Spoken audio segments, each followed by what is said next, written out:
it's so funny. Like, obviously my mom does not know like German or anything, so she was like, "Oh, what's your address?" And my address has that weird looking B symbol in it because it stands for two S's. And she was just like, "Thank you. Is that an uppercase B in your address?" And I'm like, "No, Mom, that is not an uppercase B." That's the Shagunbaum. I don't know German. I just made that up. It's what is it actually called? It's like a Heisen. You know the worst part too? I was born in Germany, but we left when I was 2. And as much as I would love to go back to Germany, my sister got there before I did. And she literally left before you arrived, and I was like, I need you to go stalk somebody for me. And she's like, no. It's like, okay. Feel that. You would have liked her. You would have liked her. She's cool. I literally just wrote, "Come check out our new episode of the Stillwater Chronicles. Yeah. It's a good show," for my retweet. Hell yeah. It's a good show. I just think they're new. Thanks, Marge. Okay. That's true. That is also true. Oops, I almost retweeted the wrong thing, even though I told it to. Oh, hello? Nope, just the music bot pooped. Music bot? What's up? Yeah, that's strange. Okay, hopefully it comes back. It's thinking about it. Oopsie doopsie. Whoopsie doopsie. Alright, we'll just restart. And hopefully I will have everybody's character art done next week. It's looking so good though. Yeah. I just have to be so careful with my hand. It's just being a little prick. Don't hurt your hand. I'm trying not to. Have you thought about not hurting your hand? I thought about it. It would be really cool to not hurt your hand. I thought about it, but it ended up being a really stupid idea because that it slowed me down too much, and I have work to do. That's fair. That's fair, yeah. But don't worry, I get yelled at by everybody, so eventually it'll sink in. Probably, maybe, hopefully. Alright, I'm getting the Twitter notifications out, but hello everyone. We're just a little behind schedule, but here we are. We are up, we are live. You may notice that Pat is not here. Pat has real life stuff going on right now. It definitely doesn't have anything to do with the sexy orgy party that they're going to later tonight. I actually don't know what the reason was. I didn't look at it while I was scrambling to get us ready, but I know she's not here. And there is definitely not a sexy orgy party happening for them later tonight. But we're here, not having a sexy orgy party. How many times can I say that before YouTube demonetizes us? Anyways, we are here. This is us. I will pass it over to Shae so that she can officially run things as the storyteller. Go ahead, take it away. Hello everyone, I am the aforementioned Shae, or ShaeTheFay on Twitch and Twitter. I am the dungeon mistress today, or storyteller, or however. And today we are playing some more Things from the Flood, sans our wonderful Pat. But first things first, we need to make sure that everyone's in a decent spot and go over what is called the principles of the flood, just so we know what we're playing and what we're doing. Number one, everything changes, everything falls apart. This game is set in an alternate 90s sci-fi setting where technology took a different turn. However, this isn't really the promised future that that said technology was supposed to bring. Things are breaking down, things are falling apart. Number two, everyday life is full of demands, boredom, and conflict. The players are just regular people. They have school, they have work, they have everyday drama that they have to deal with as just normal people.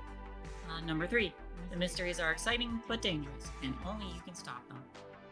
The teens, for whatever reason, are put in a situation where they are the only ones that can deal with the mysteries or the conflict or whatever it is that they are dealing with. Number 4, you are neither kids nor adults. You are that awkward in-between teenage spot where you don't have the safety net of a child, but you don't have the responsibility of being an adult. Number 5, the game is played scene by scene, kind of like a movie or a TV show. And number 6, the world is described collaboratively. While I, as a storyteller, get to decide, the final say and everything, all the players get to decide, what to throw in there, what to add, what to have to make this a fulfilling story. This is a collaborative storytelling game. All that being said, everyone, please remember your X cards. If anything gets a little too heavy and you feel uncomfortable, slap that down. We'll talk to we'll pause immediately and talk to each other about how to get past it. This game does include some darker things and terrible things can potentially happen. Not saying they will. Same goes for the audience as well. If something makes you uncomfortable, a scene makes you uncomfortable, feel free to step away and return when it's over. And please keep in mind that this is a safe space where we may explore said darker themes without actually being subject to them. Anything that characters do in no way reflects upon the actual person themselves. That being said, what happened last time, everyone? I think Doogler has the much better notes than I do, honestly. Fuck. Sorry, I have one line. Get him, dude. Sex and make out and drinkings and hue. And sex. And sex. And sex. And sex. Smacks you sex. That is the quick overview. Want me to do the actual overview? Anybody? More in depth, maybe.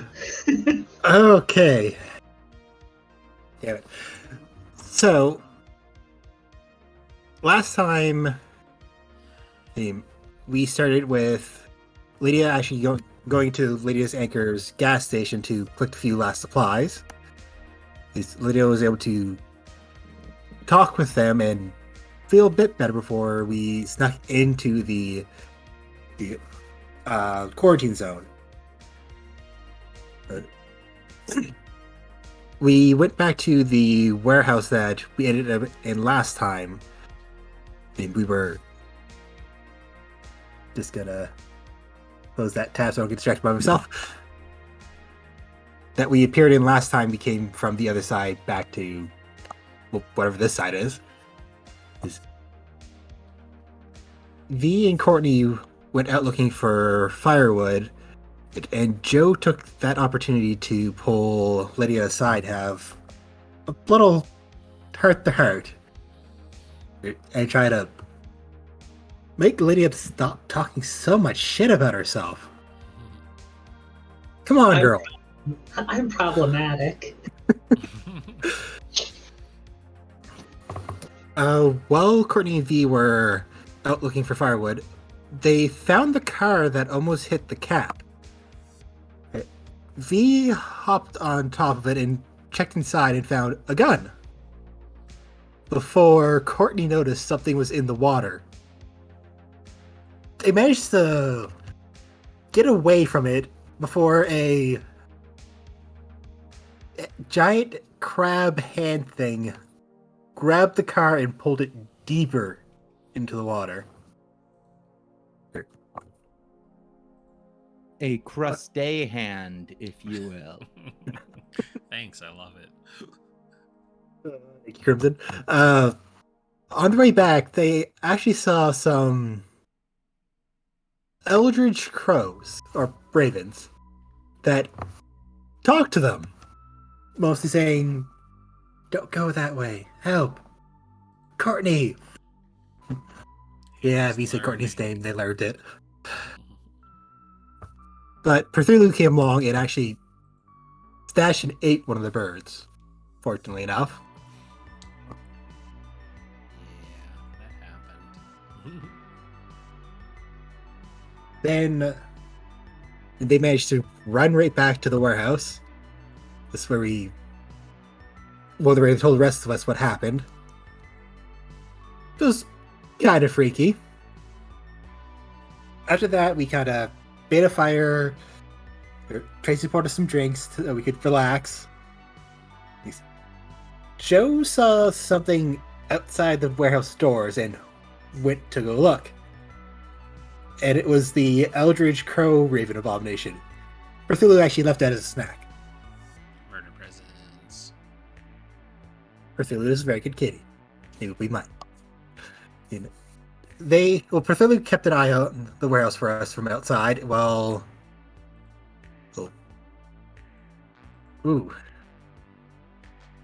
most of the night, Lydia and V went outside to smash the bottles. And how would you like to phrase what happened? We went outside to smash bottles, and then we smashed bottles. Yeah, it's a good way to describe it. Just a whole lot of smashing all around. We smashed bottles and then each other. I took out a card and handed it over to V. It was fine. I just had debit cards, credit cards, membership cards, Just, there you go. Hold on to that.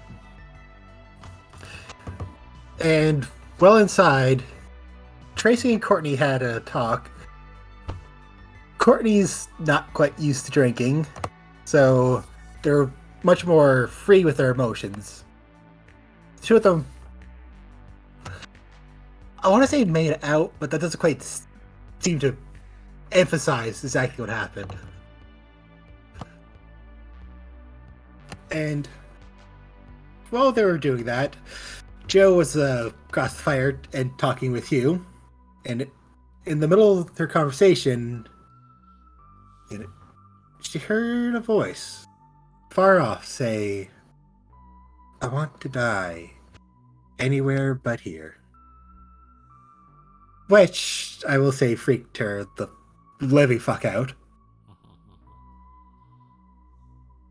V and Lydia came in after we heard gunshots far off. You're all kind of in a panic at that point. And that's what we know so far.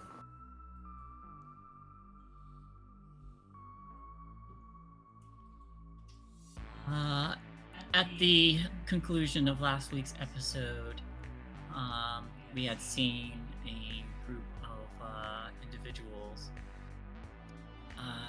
that were dressed in that all white, tossing a body into the black waters for Telephone. This is important. I'm gonna mute my mic.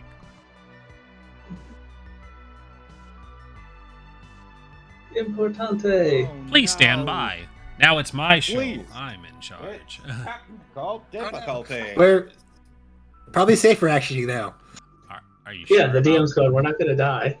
Are you sure about that? Because the last You're not going to put V in too much danger.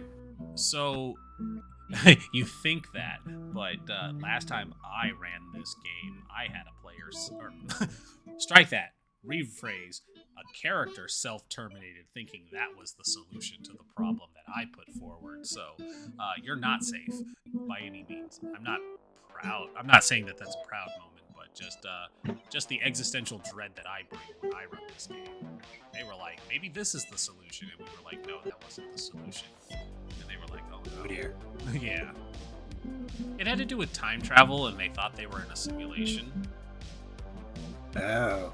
Mm-hmm. They weren't in a simulation.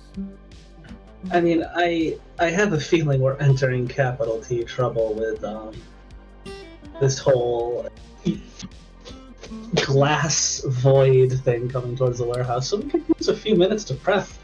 We also did forget to mention that for the recap. Lydia's orgasm definitely shattered reality. Oh yeah, I'm blaming myself for that.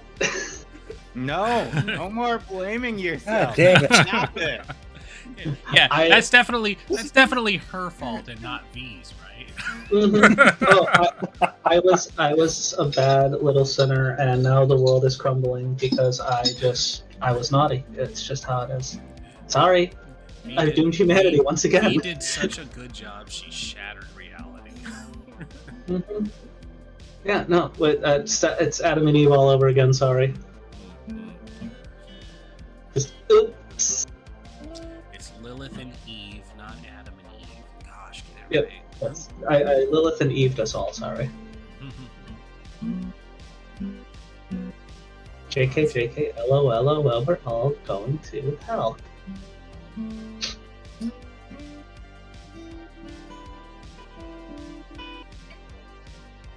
Sorry. Reality altering orgasm need. Put it on the wish list. Put it on the wish list. Hell yeah. I mean, honestly, it's been a fucking while since I've had one of those reality altering orgasms. I miss them. I had it with all you can eat sushi one time, and that was just. No, that sounds like a terrible. Like, great in concept, terrible in practice. It does sound Listen. great, though. I bought a bottle of sake, I got a bunch of sushi, they brought me a free bottle of sake. I didn't feel most of my body for the rest of the night.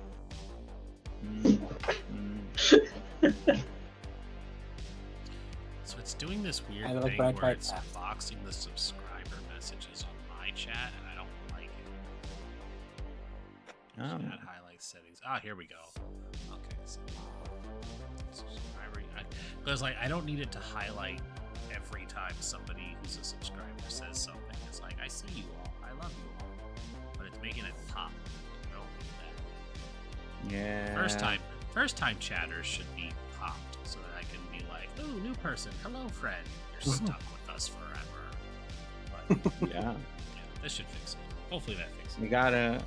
We gotta get them horny and emotional. That's how we retain viewership. Listen, I was like low-key talking about this game to people I RP with on Final Fantasy 14, and I was trying so hard not to go, hey, you should come watch. But they were like, all of this existential dread and teen drama sounds great. I'm like, it is. It's so great. Mm-hmm. You basically should just tell them, because Final Fantasy 14 RPers live for drama. Have you seen half of their OCs? Oh, Jesus Christ. I mean, Also, this person is very much that way too. It's some tasty drama that my character is getting into, and I'm all for it. And they've been delightful because they're like, and out of character, I just want to make sure that you're okay with the subject matter that we're going into. I'm like, I live by the ideal of fuck me up, fam. Let's go. no. And they're like, yes, but it's important. It's like, no. I understand consent. I have the lines and veils. It's like, we're good. If there's anything wrong, I'll tell you. Like, so far it's all been gravy. Keep it coming. Nice. Yeah. Yeah, like, that's the way to be. yeah. I'm cool with this. I consent to this conversation. I consent to Role all playing of the this. heavy shit, that's the fun shit. Yeah, it's like, here's my heart and emotions, and here's the metaphorical staircase. I want you to push me down it. Yeah. Push me all the way down. Yeah, that's good. That's why I love this game too, because it's like, yeah, I want to feel, and most games I tend to not feel, and this one I do. Well, you see, like, this game is cool because you're not supposed to be some, like, heroic figure. Most of the tabletop RPG games are like, you're some type of protagonist, even if it's a crew of protagonists. You are still a protagonist that is there to change the world in a lasting, fundamental way. Yeah. This game is just like a bunch of teenagers running around trying to figure out what's going on and getting fucked up emotionally at every turn. Did you ever do something stupid as a teen? Now you can admit to it without getting in trouble. Yeah. getting all the important stuff midstream. Yeah, like both of us, just that double whammies. Hey, as long as Hey. everything's okay. Y'all are both beautiful, and it happens. You gotta do the important stuff in your life, because if you don't, then, like, it'll be hard, and I don't want it to be. Anyway, I do apologize regardless. But the closing scene was of the world of breaks in reality starting to arc their way through, cutting through one of those white garbed individuals before these cracks extended and covered the area that you all had been situated. When you all wake up, having camped out in this little in this area, the fire's out. It's colder. Everything is very gray wherever there's no light source that you have. Tracy is not with you there cuddling like before. Neither is you. Ah, fuck. We needed you. Oh no. Oh, fuck. What does the world look like right now? You're in the same area that you were when you first left. That same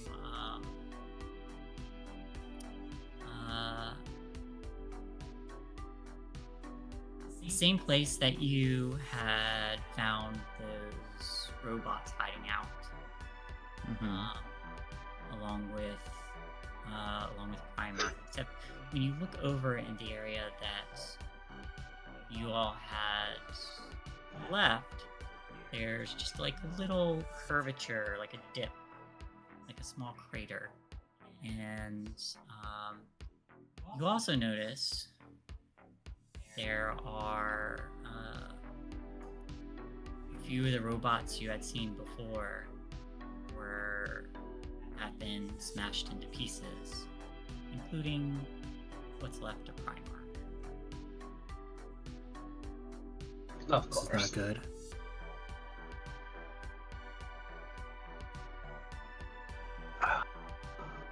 Goody gumdrops. Alright. Is everybody awake at the same time?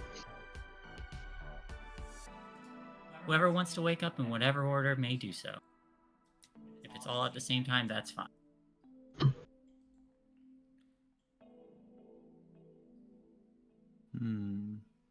Lydia's a light sleeper, so I guess I'll just start stirring my ass awake.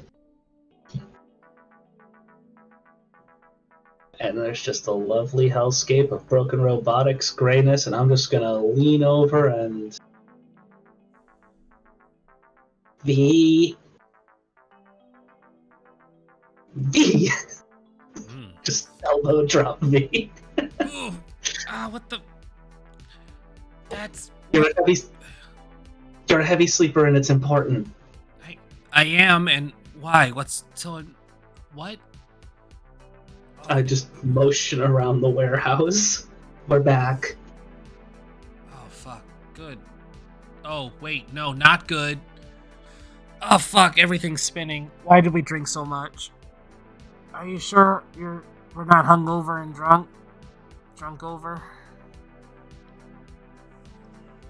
I like to think when we're drunk over, the world's not a hellscape. It just is really bright and loud. Fuck, you're right. Okay. Where are my pants? Up on the rafters. No. Oh, fuck. You're just gonna sit up. The hair is poofy like a sheep. Listen, that's VV kind of nods. That's mood. Ugh. V's gonna hand over her pick for you. Okay. Joe will take it and start to clean up. Like, I remember this place. They weren't all broken last time, though. I kind of prefer it that way. I would rather they not wake up. Yeah, but I'm pretty sure the Primarch is how we got out of here in the first place, and if everything's smashed up... Yeah.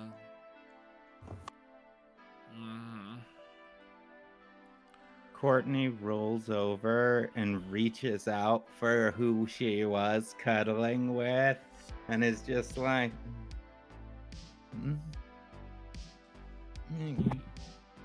You grab a hold of a broken up robot. oh, Viking bot, why? Jorgenbot, no! Not Bjorgbot! No, Jorgenbot. He's Dinga his last Hinga. Yeah, upon finding electronics there, I just like sit up and was like look around and oh, what the fuck? Not again. Where's Tracy? Uh-oh, that's a good point. Trace? Tracy. Joe's gonna set up and go towards where the door is and peek out. Would she have... Sorry, go on. Would she have not come with us? How would that be a thing? Everybody's been together the whole time.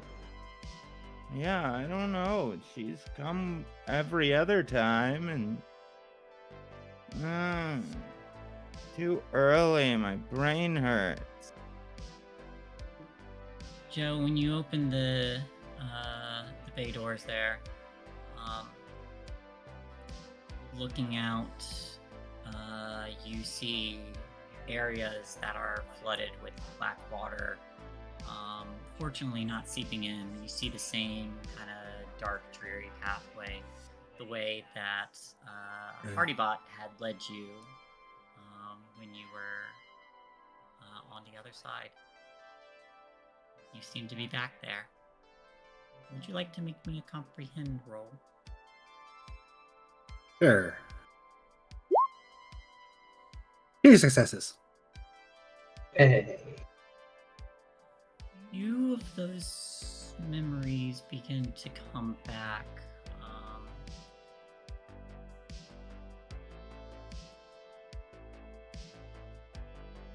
You seeing this place, seeing the area around, and vaguely recalling how you all were sent back.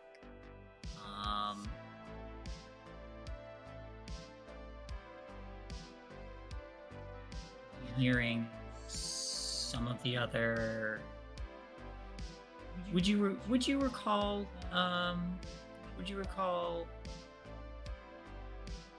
V telling you about her encounter when she went to speak with Preston? Yes, I think so. If you recall that, you recall mention of things seeming to go back a little bit.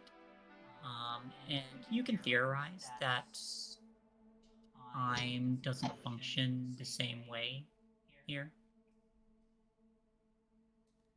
So while some people may have been with you, or may have gone through the same passage with you, they might be arriving later or sooner or differently.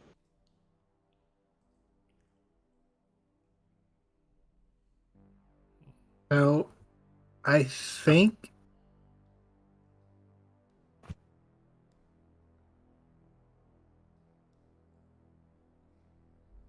So, V, remember when you had that thing with Preston and you went back a little bit after the whole close your eyes? I think this has its own time. Like, it's not going at the same rate as when we're back home. So it could just be Tracy and Hugh aren't here yet, or they already were. Oh, perfect. One time where you could use that little snot-nosed brat. Well, hopefully they're together. It would be nice to know that Tracy's not alone. Seeing Really all of nice these, to know. it would be nice to know, honestly. I'm worried about... Honestly, I'm even worried about Hugh bringing him out to this fucking warehouse. Like, what if he got drawn into our bullshit? Hey, I gave him every chance to walk away. I looked him That's dead true. in the eyes. I think he was intrigued by the prospect of finding out what was going on. That and having friends.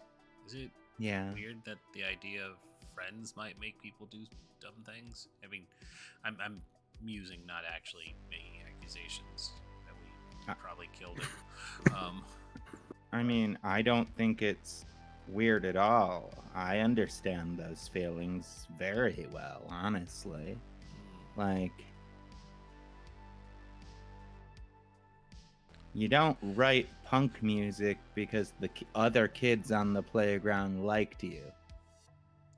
What if they liked punk music? Well, Sorry, I don't mean to be reductive of the real problem. yeah. Yeah, I get it. I honestly think Hugh might have been a part of this before, just might be a more active part now.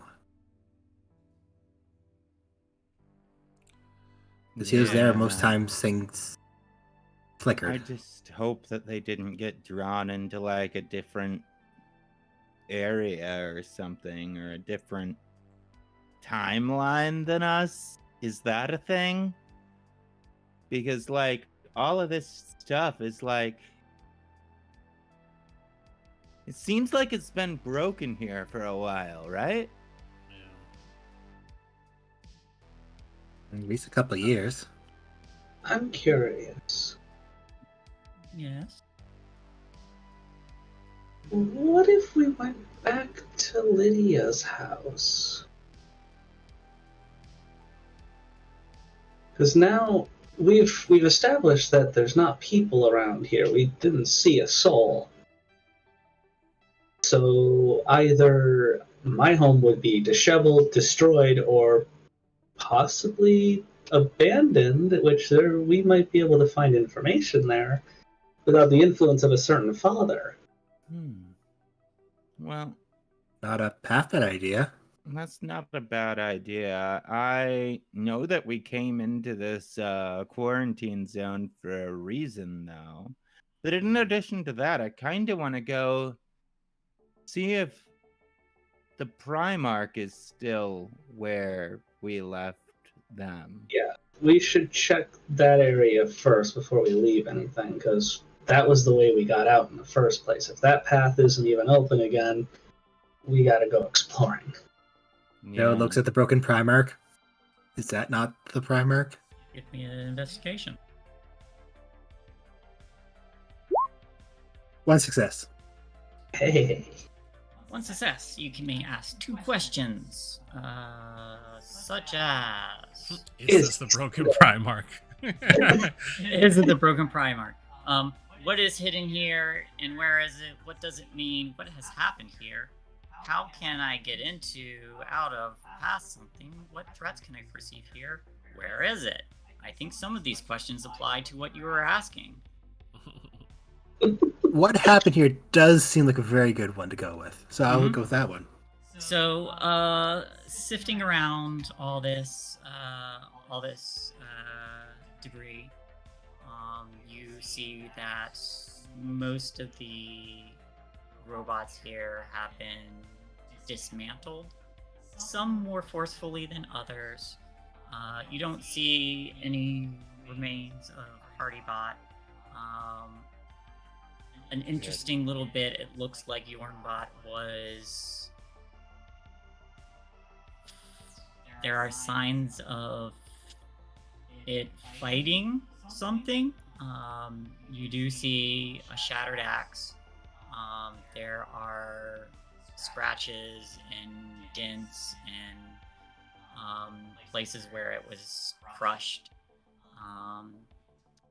Similar situation with what remains of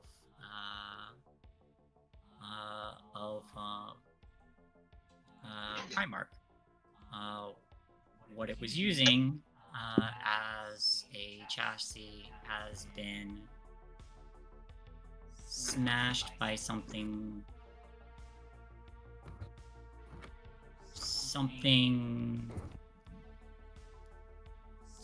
strong. Interesting thing, you see that you don't see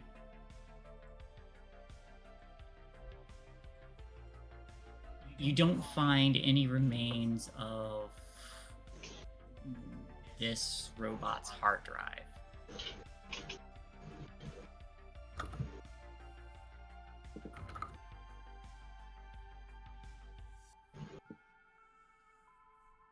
I see the casing, but are any of the computery bits in there? Not on the big one. But asking if the other robots' hard drives were still there, would that use up my second question, or would that? You can find some of the other robots' hard drives. I wonder if the Primarch found enough bones to make themselves look human. That'd be terrifying. Yeah. What's hidden here for my second question?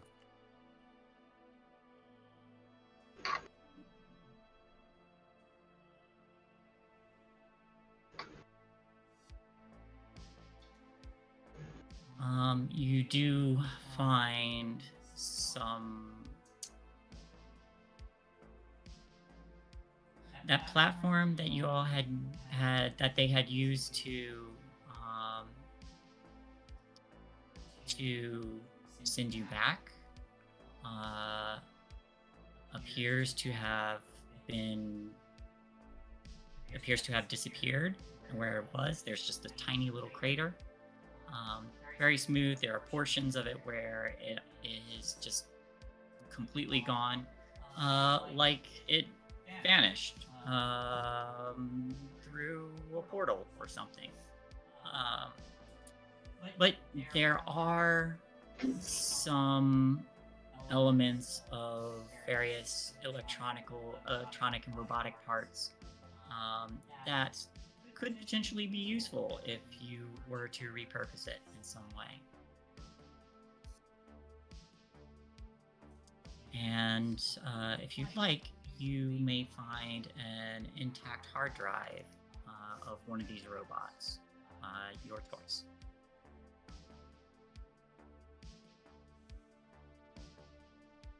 I think the hard drive would be useful in the long run, but short term, the robot parts might be more useful. What do you guys think? If I could roll high on tech, the parts could be phenomenal, but the hard drive is... Hard drive is brain. If we can get a hard drive and bring it back to our world and then install it in one of our computers to, like, learn everything that they knew, then that could be really powerful. My only concern when it comes to that hard drive is every time we have come here, somebody has been injured or whatever, and coming back from it, the injury has been healed or time has passed. And it's hard to say whether or not that hard drive is going to make it back intact. That's true. And if there's even going to be something here, we could utilize the hard drive. I mean, yeah, that makes sense. Only flesh beings can travel in time. Haven't you seen Terminator? That's my only concern with the hard drive. It's like, if we take that, oh, do you think able to utilize it. Do Do you think that the Primarch made it into our world after finding bones? Do you think they found skin too? So they could literally come over like the Terminator? Wait, Might be Just noticeable. does Joanne still have the headset in her bag? She does not remember having it, but yes.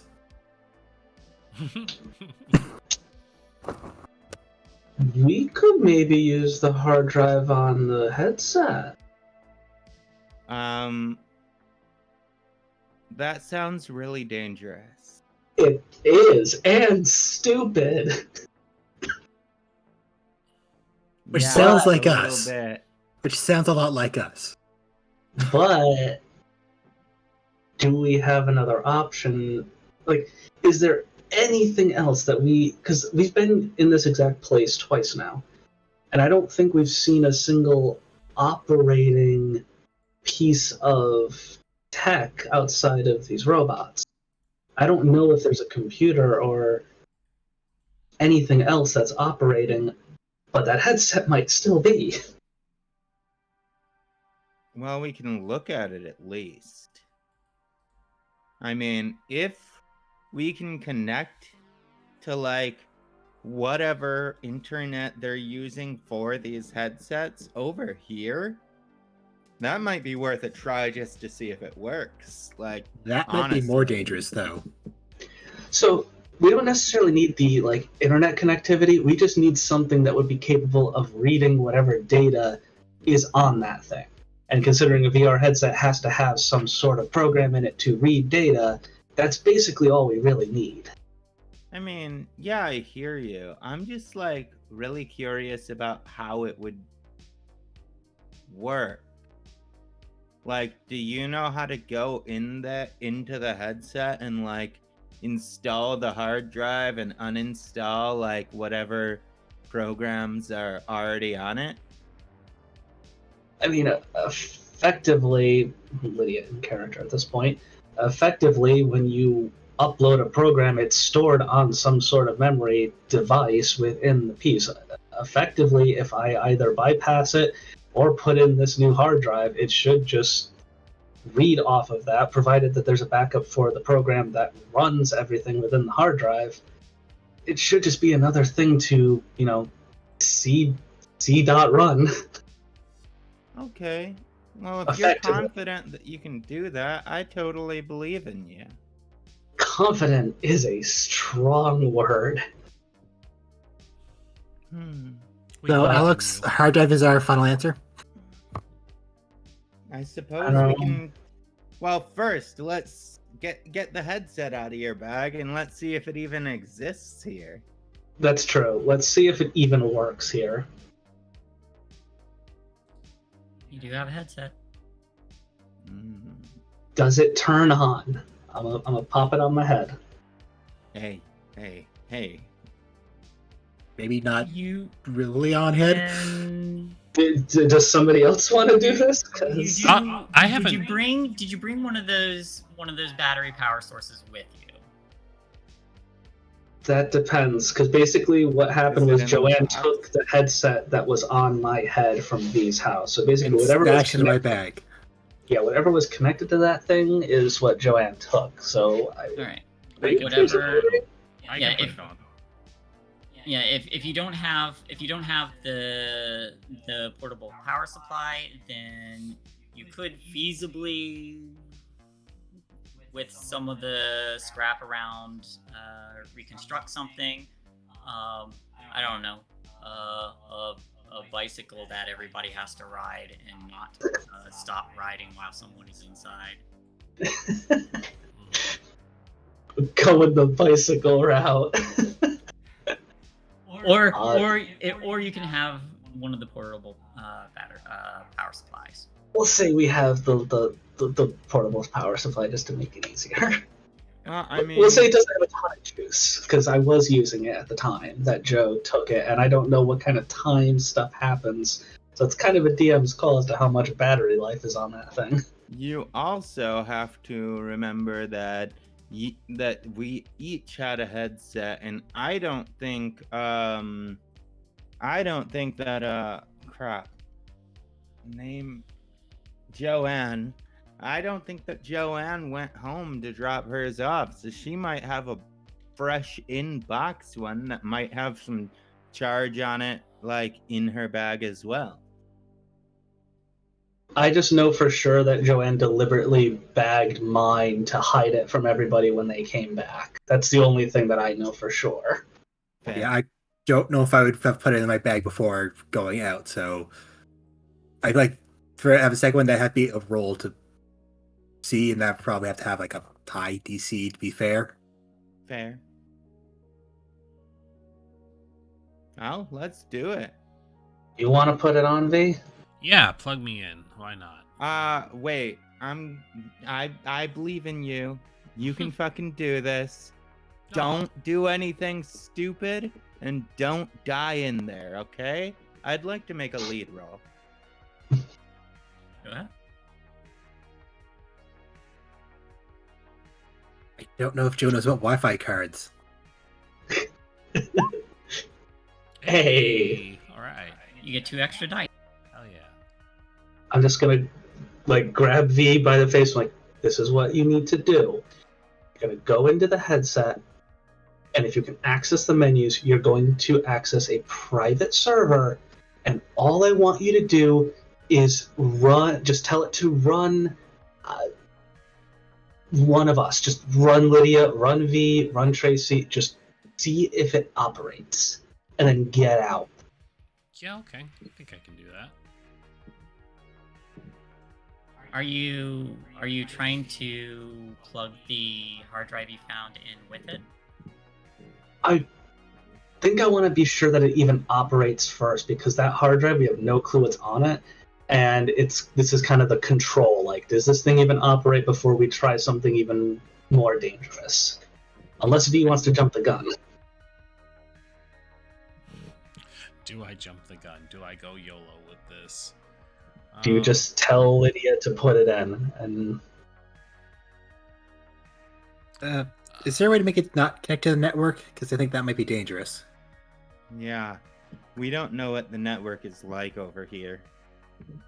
so I would hope to think that by connecting to the private server, it's not necessarily, because the public server is definitely where, like, I'm assuming it works kind of like most MMOs, where it's like you have an offline mode and then you have like your actual online playing in lobbies and such. That's at least how I would assume it works. Well, my worry is that, like, you went into the main server and, like, tipped off whatever being that was in there.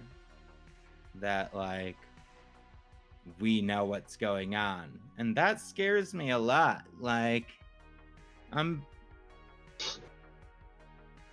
so anxious about these headsets. You have no idea. The good part of V going in, though, is that V is not me. V is not the one that has been snooping around and pissing off AIs. That's true. V Plus, probably has V a is better the chance. toughest. V So- is the toughest one out of all of us. In that case, would it make sense for me to wear it because I haven't worn one? Mm, that is true. And what happened with wearing the headset on the other side when Joanne's third fucking eye stuff? Let's do this. Let's have V do the test run, make sure it works. If it does, we'll send in Joe with the hard drive, because she's the one who's probably going to be able to see half of this shit. Mm-hmm. And what I want Joe to do is, the cell phones aren't going to work, so she won't be able to communicate with me. So cell phones didn't work last time I was here. Shit. I pull out my burner and look to see if it has service.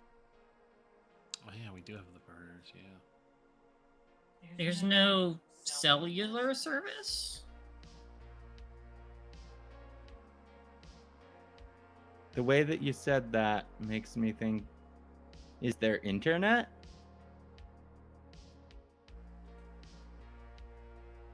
With a proper roll, someone with the know-how could possibly repurpose a phone to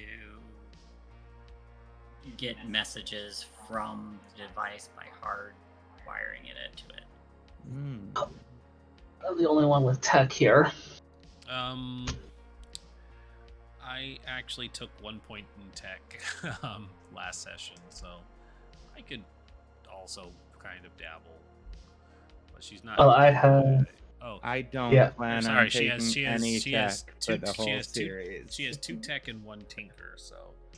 I got 4 tech and 5 tinker. Yeah, you're much better off. But I was, like I said, I was looking for that excuse to give V. Wow, you maxed out your tinker? That's so sick. I did. Lydia's been very determined about this bullshit with her father. Mm-hmm. Do I try to repurpose a phone? Do we lose a phone? Repurpose one. We got plenty. I've just never Can we had buy one for before, Hugh? so I want to keep it. We buy one for Hugh, and is it still with us? V will hand hers over. Alright. Oh, God, don't let me fuck this up. You got this. Too. Wow, Nice. nice. But yeah. So we may not lose it at all. Alright. Lithium battery catches fire. Oh, you know what? You have all of these robotic parts around us with 2 successes. Like, you could probably wire up like a fucking phone charger plug-in thing to the headset. That's I make an atom displacer gun. that's a Tinker Tech, correct? Yes. Alright, so, you already have the components.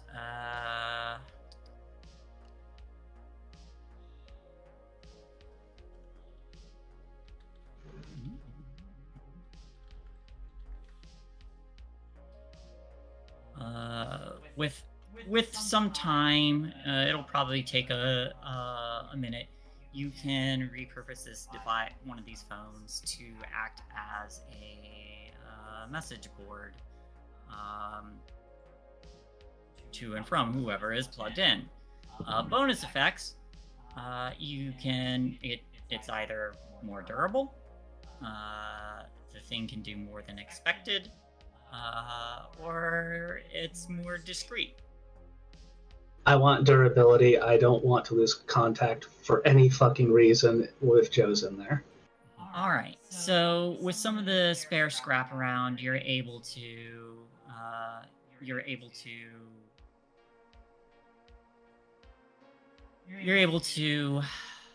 not only repurpose this tiny little message board, but also able to find a secondary power supply, which you're able to add to the battery as well. So you're going to get whoever's going to be in there to make a roll will get another +1. Yeah.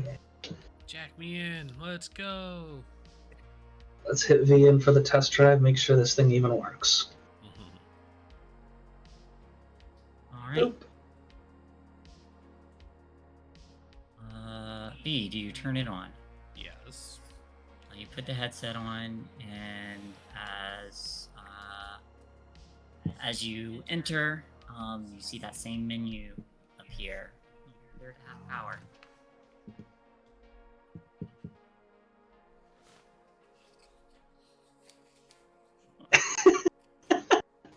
Hell yeah. All right, let's do it. Gleaming the cube. Yeah. Ugh. Finally, I can use these. All right, I'm in. Just remind me not to look at porn while this is reflecting off of the screens.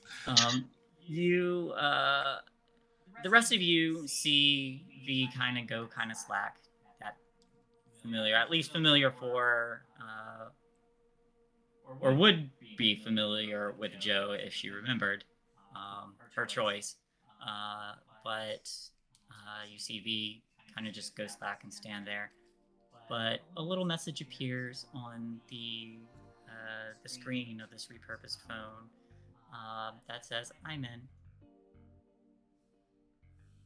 Awesome. I am just gonna type back, create private room, run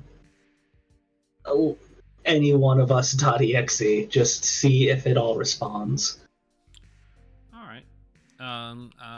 I'll make a private room, and I will do that. So V is going to make a private simulation, and what she's going to bring up, there was the suggestion of making one of them, but I think instead, she's gonna make a simulation of her father. We don't have time for this, V. Describe to the audience what we see, who we see. So she would create Brandon Green, her father. He would have been... Oh god, this is such a base description, but so in Family Matters when Steve Urkel would turn into the other version of himself. Yeah. Stefan Urkel. Stefan, thank you. He would look like Stefan, a very, very well put together, handsome individual. Yeah, her mother really hit the jackpot. Intelligent, handsome man. He does rock a very nice bow tie, however. I mean, he's obviously the cool one. He wears a bow tie and a vest. Like, what's not cool about that? Listen, I can rock bow ties and tie them too, so I can attest to that. Bow ties are cool. I agree. And now I'm stealing this look. He does have a bow tie and a vest. I was gonna say a sweater vest, but no, just a vest. He's got reading glasses too, but he keeps them tucked in a pocket. Yeah, they're tucked in a pocket. Distinguished as fuck. And so, yeah. But unfortunately, her father passed away during the accident. The Buxley incident, as it's referred to, when the floodwaters destroyed most of the town. So she was old enough to have seen what happened, but they never recovered his body. It's still somewhere under the loop.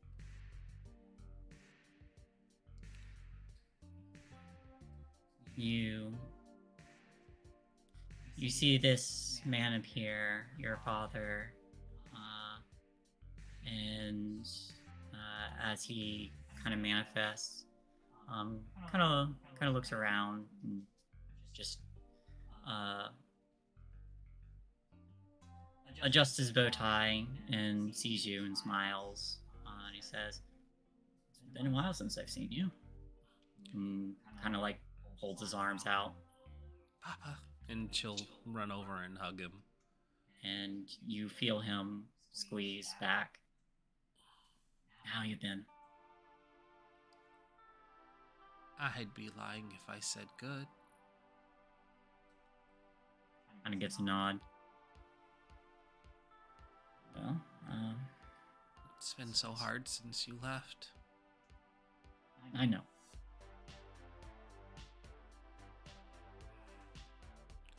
Mama's trying. David and Lucius are getting bigger. They're so smart. You'd be proud. You feel his arms kind of move up and just put his hands on your shoulder, and he just moves you back to look him in the eye. And you see that there are tears kind of running down his face, and he says, "I already am. You need to take care of yourself too." I have to take care of so much. to take care of everyone.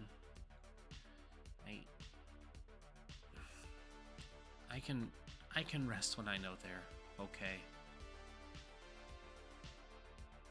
You don't have to shoulder the entire burden yourself. I know it's hard without me. If I don't, who will? Mama does what she can, and she's trying, but she needs help. I'm the only one who can help her.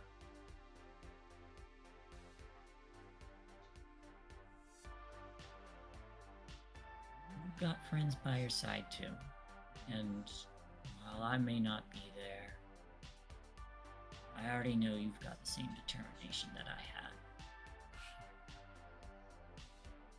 Yeah.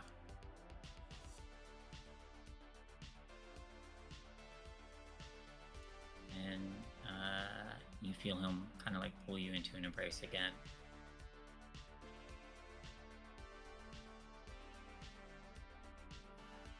She just presses her entire body into his chest. You'll be alright.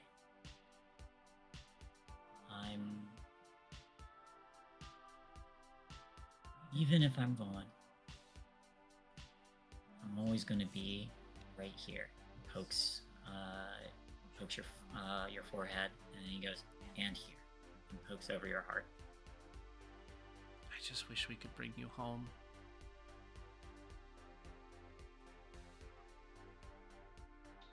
I know.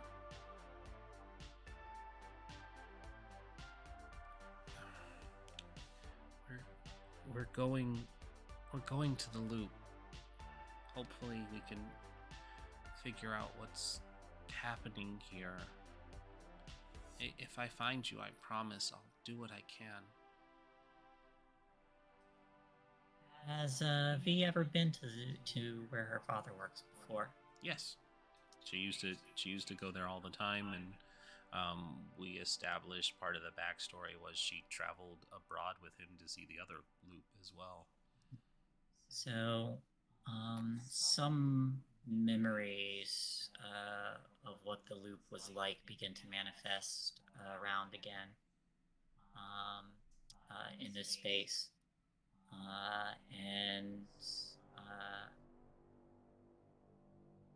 And when he looks at you again, he says, I'll offer everything I can to you to help you find your way, and you get a better idea of the layout of the loop drawn up again from your subconscious. So you'll get a +1 on a roll related to being inside the loop. So go ahead and bank that. Alrighty. I'm gonna just write this down. +1. Navigating the loop.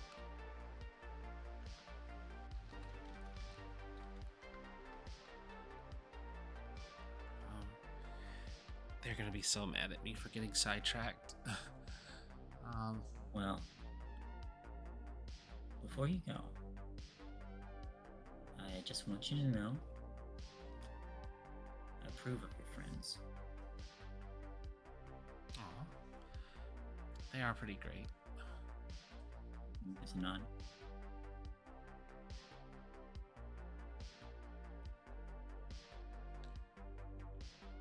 So, theoretically, if... You know what? No, it's fine. I don't even need Dead Dad to try and decipher my feelings on my friends. It's weird.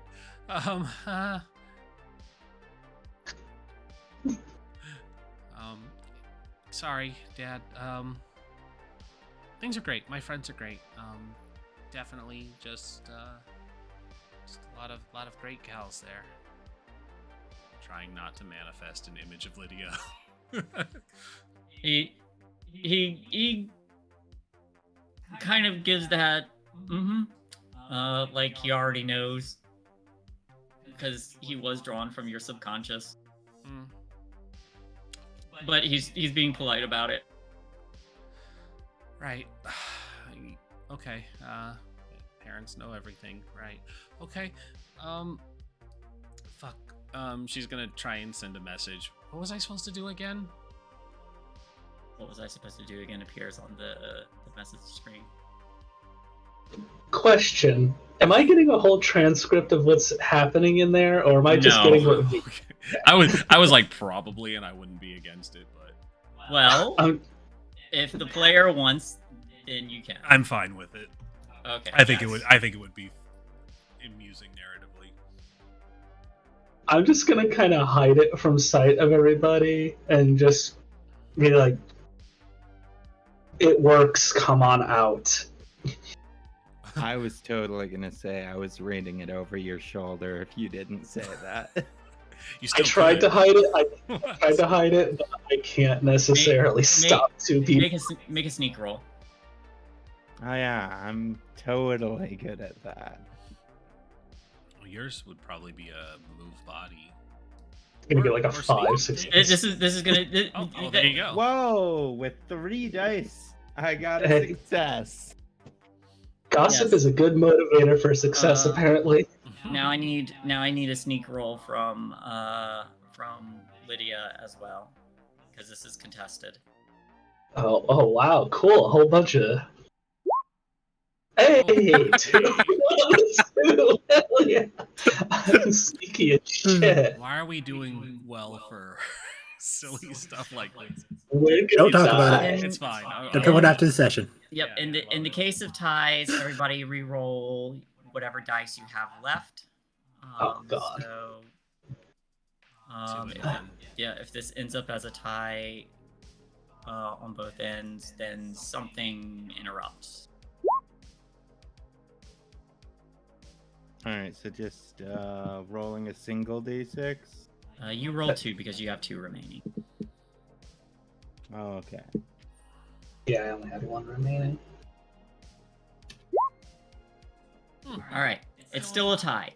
So something interrupts, i.e., parents walk in, the bell rings, something like that. I think what happens here, there's the sound of some of the scrap that you all had moved aside wasn't perfectly balanced, and it just starts to like slide and fall, and it just makes a loud clatter and startles everyone. I'll just use that moment to just quickly type, yeah, it works. Just come out. And just try to hide daddyissues.exe. Yeah. So she's gonna acknowledge that and just say, "Papa, I have to go. I know. I'll try to come back. Or maybe I shouldn't, because this is dangerous. It was good seeing you." She's just gonna hug him tighter again. He does the same.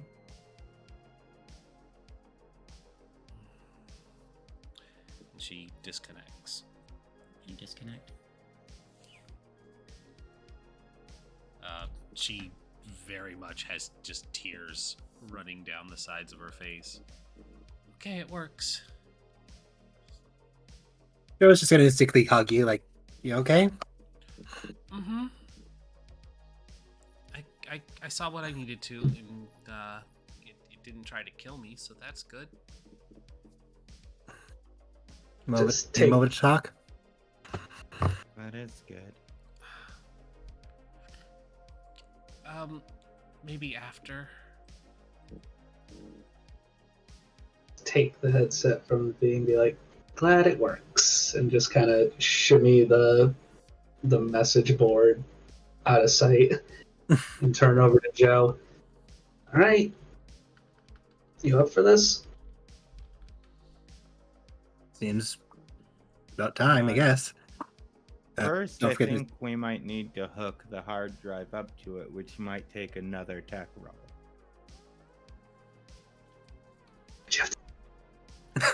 Yes. Damn it. All right. Fuck. Okay. All right. Come on. Don't. Hey, before you do this, let me just say that you are like the best at machines out of anyone that I've ever hung out with. And if anyone can do this right now, it is totally you. And I'd like to make another lead roll. For the love of God, roll high. Right? It cannot be the one that fucks this up. Hey. Yes. 2 more dice You get for 2 ya. Yeah, you get 2 dice to bank. I'm going to use it on this, so that's. I'll just do a tech roll, or I'll just use my iconic item roll for the +2 then. Mm-hmm.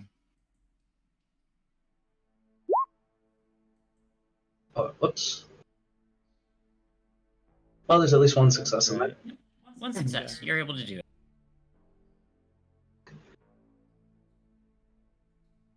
All right. Now, are you ready, Joe? Yep. Joe's gonna sit down, put the headset on. But before you put the headset on, I'm just gonna like cheek, hands on the side of Joe's cheeks, like you've not been in here before. It's gonna be weird. You're gonna see a lot of random white spaces and pop-ups and stuff. Just keep your head on, listen to the message board, and keep me in contact with everything. I don't care if you got a sneeze in there, you say that you sneezed. Oh, If you got to get okay. out, you say, I need out. Okay? I understand. I'll let you know what's going on. Okay. Go ahead. Headset goes on now. You put the headset on, and now you see a menu appear before you. Same one that everyone else had. You see access to a private server, access to the primary server, options, credits, etc. Private server, please. Into a private server, and everything is just dark white, except for something else. You see what appears to be just code kind of floating in midair. And from that code, you hear, "What is happening? Where am I?" Nornbot? "I am Yornbot." Hey, this is Joe. We met last time I was in the, well, we'll call it the flooded place. Yes, I remember. And you see this code kind of like shift around, and kind of like it does a very like pixelated formation, but it starts to take the form of a Viking, not a robot Viking, an actual person Viking. There, I have my body back. You do, yeah. And he looks around. Where are we? We're in one of the virtual Is reality this Helheim? headsets. No, we're in a virtual reality headset. We somehow slipped back over to the flooded place, and we found. Joe's just gonna wave her hands, like, not really. She's doing just having the warehouse such a form around her, Warehouse forms around you. and we found you all damaged or attacked. The robot starts to appear. You as all these like damaged robots are kind of like laying everywhere,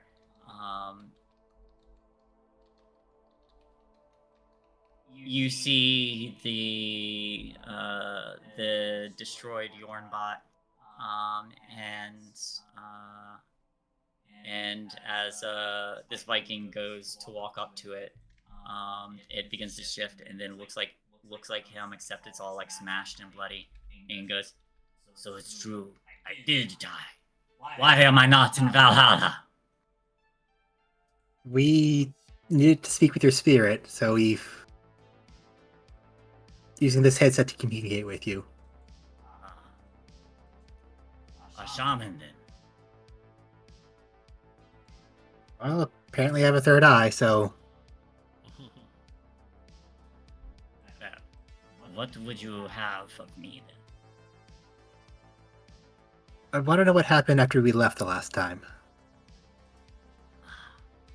After you had left, the scene begins to like change again. The power surge required to open the portal. It drew attention, and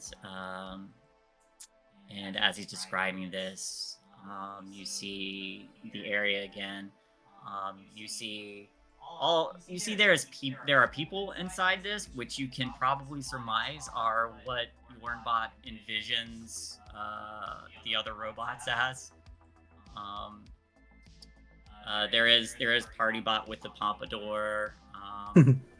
There's a feeble old man that's probably Primarch, with a little skull mask. But the door to this, the bay door here, it begins to change a little bit, and it looks a little bit more like a mead hall. But it gets broken and splinters fly off everywhere. And Yornpot says, "We were attacked by monsters." And as this door breaks down, there is a large,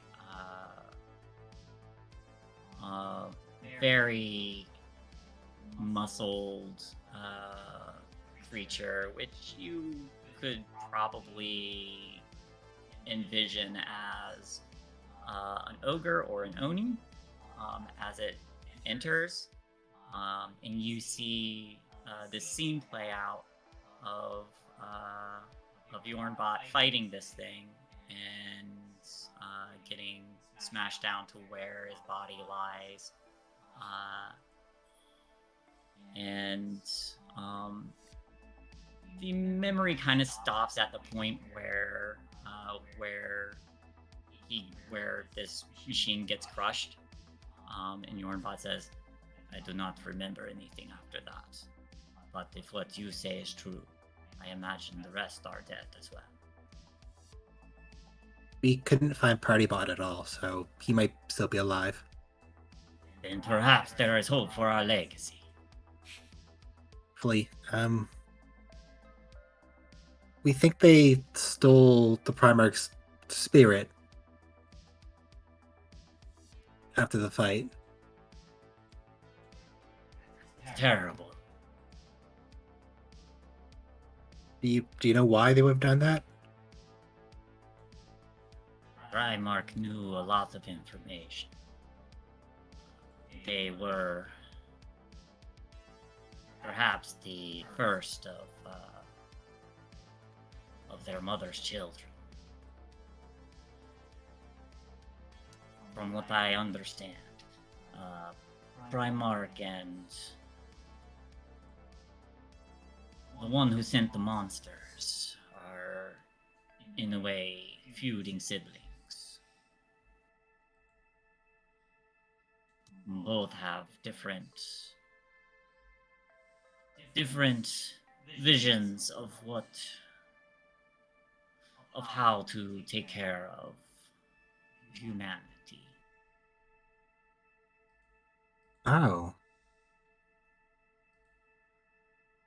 Do you know what the Primarch sibling's name was?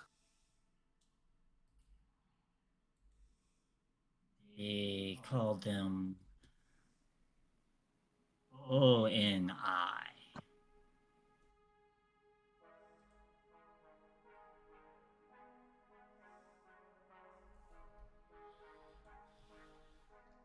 Oh. Joe's gonna start to remember the robot she saw at the beginning. Like, when the first time she popped in. We all popped over. Like, at the party? yeah. It was a mechanical Oni. Joe's gonna make it appear like this. You make this robot appear, and again, it shifts and pixelates, and then turns into an actual Oni. Same one that you saw Yornbot fighting. Goes, yes, the same monster. Well, that's just terrifying. But Omni Network intelligence is much more vast and powerful. They send their monsters out to collect.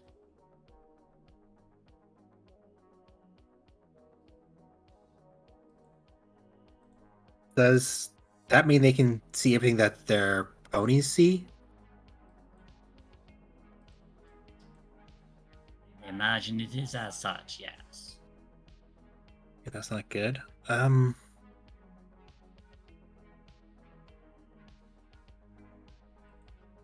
you know a safe route to the loop here?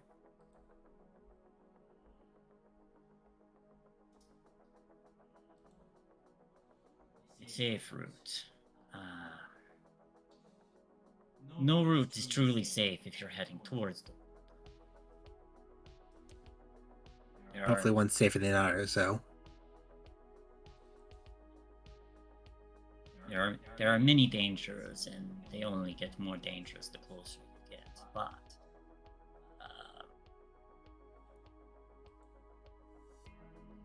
I can provide you, or I would provide you a map if I weren't without a body. And you see just like a very old-fashioned map appear at its side. Might be able to actually work that. I'm an artist. Oh, well then here you go. And holds out this very, very old map that looks like it was handmade. And looking it over, you do see probably parts, places that Yornbot had traveled in this area. There are marks and notations that are just zeros and ones, or weird characters and symbols that don't make any sense. But as you look it over, you get a fairly general idea of like places, at the very least, places that are flooded and blocked off.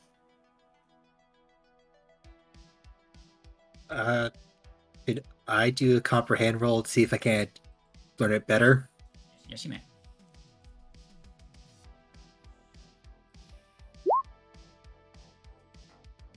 Would you like to push?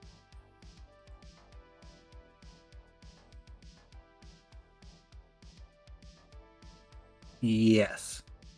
All right, go for it. I put exhausted in. Could I also form my sketchbook so I can actually have that and look down? I mean, I know it's not going to transfer over, but the muscle memory might help.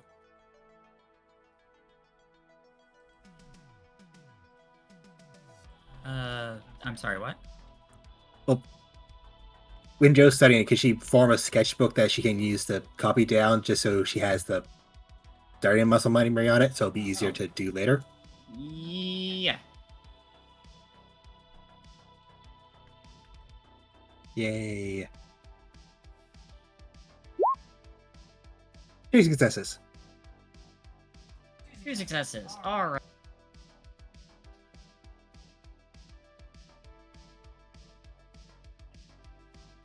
Comprehend. With 2 successes, you get additional information, a +1 die for when you use that information later. Okay, so looking over this map and kind of resketching it and getting an idea of it, You see some of these weird characters kind of like shift and change, and more of these notes become clear as you are quite literally reading data from software as it reappears in your mind. You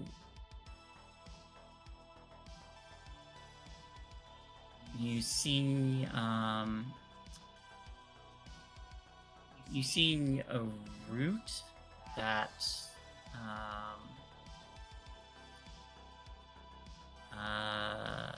that seems to indicate whatever patrol that this Omni Network Intelligence takes to send drones or robots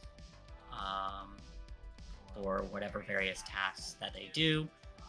You see they are made in different colored inks, some appearing that they fly, since they cannot go over the Blackwater. Others appear to take land routes. And you get a little information there, and you get a +1 die when you act on that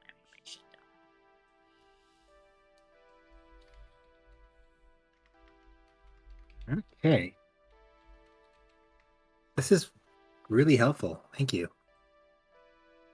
Joe's gonna focus for a moment to try to send a message out. Is there anything I should ask Bjornbot before I stop? I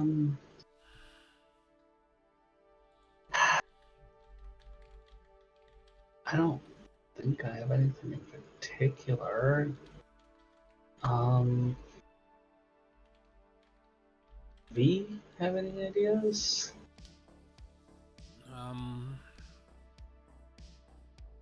No.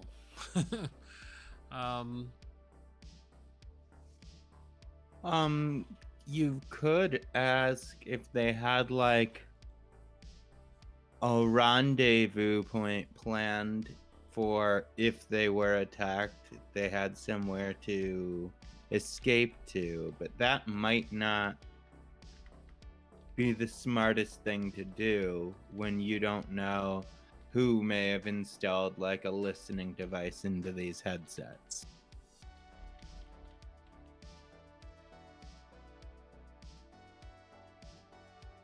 Ask if Bjornbot had any idea about a tall man with black hair and white streaks.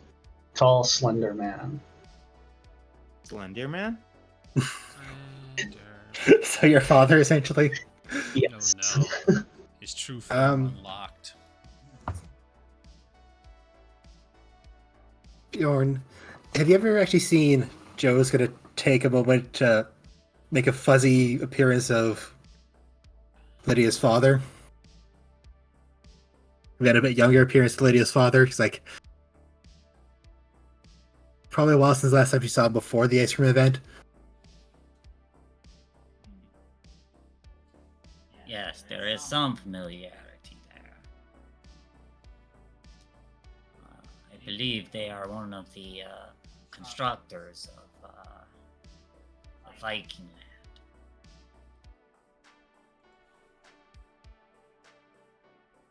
Can I just take a minute to say I really like how the Viking bot has almost a Transylvanian accent. It's really great.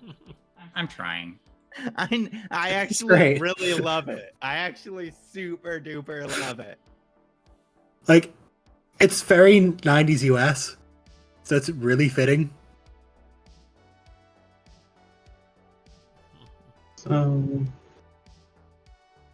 Just knows my father is a constructor of Viking. Are Not- any of the other constructors still around? I do not know. Ask him who's responsible for constructing Viking Land.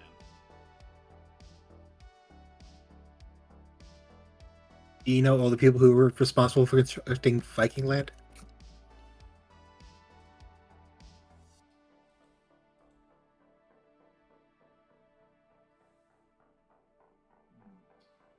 People of Sunshine Farms.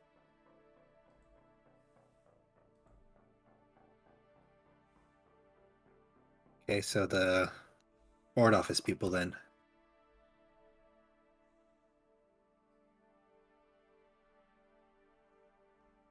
Thank you, Bjorn, for everything you've told us. You are quite welcome. And as they finish speaking, you see something else begin to appear, and another form kind of manifests. It's almost like a mannequin, featureless. No face. It just looks like a form. But this Viking turns and regards them, and as they begin to step forward, they say, "So you're back." And they begin to draw their axe, and as this form approaches, they look back and say, "It appears there's a reason I have not reached Valhalla." And this figure, as it steps forward, it begins to take on more of a few familiar faces. It shifts to look like each of your friends before. Some people you don't recognize, and then finally a woman who appears to be in her middle-aged, lab coat wrapped around her long dark hair. But before that form even changes, and it looks much more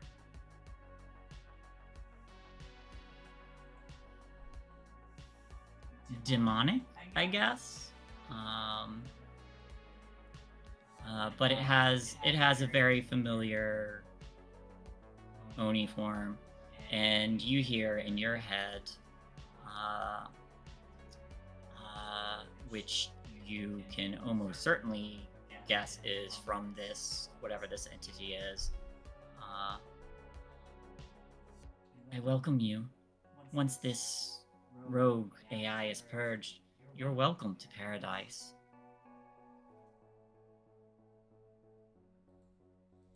Joe's gonna stare at it hard for a moment.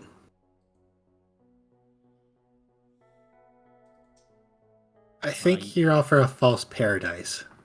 Yornbot begins to charge, and it says, "I'm going to upload my axe to your hard drive!" And as the two of them collide, you see various pixels begin to shatter and disappear, and you are left in the white, just empty space. And again, in your head, you hear, "I am here to save humanity. Whatever it takes to do so." Stopping humanity isn't saving it, it's just ending it.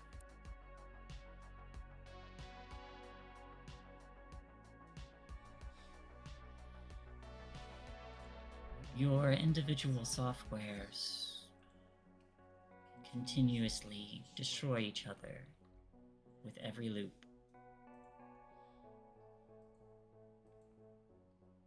We help each other grow with your interactions. Sometimes they end poorly, sometimes they create beautiful things.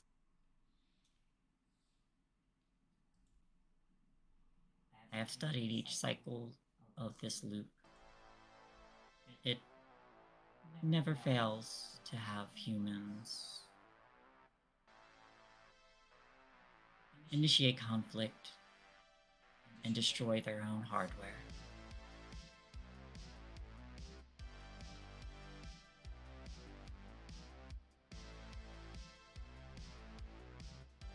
begin to feel a headache. Yep, Joe's popping out. As you're popping out, you see like a little loading bar in front of you.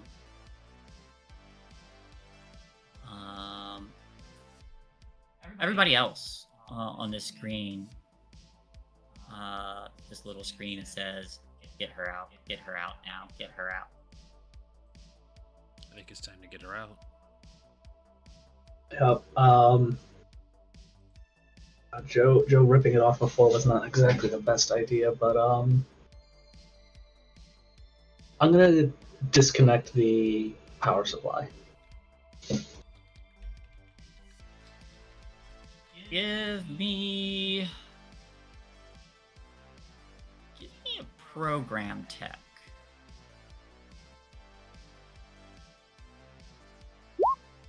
Oh, good. One success. Yay! Success. All right, you go to disconnect this power supply. You don't just rip it out, but you think for a minute and you type in whatever emergency software shutdown you need to, and safely shut down the headset before just ripping their consciousness right out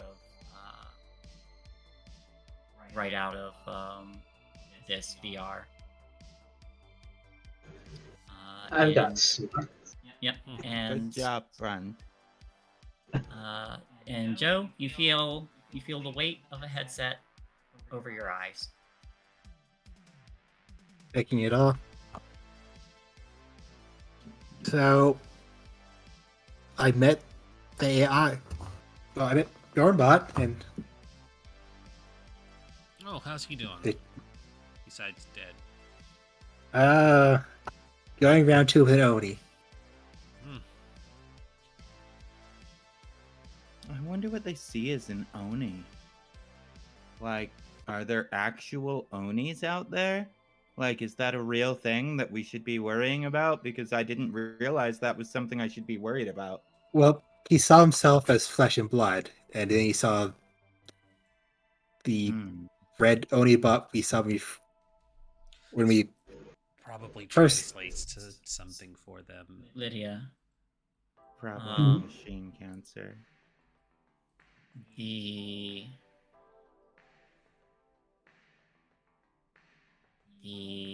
headset appears to be bleeding? Question mark. Oh, that's neat. Not a good sign. I'm just gonna reach into my duffel bag, just grab an old sock or underwear or whatever. I want to just wipe it and examine it closely. Is it actually blood? Is it? Give me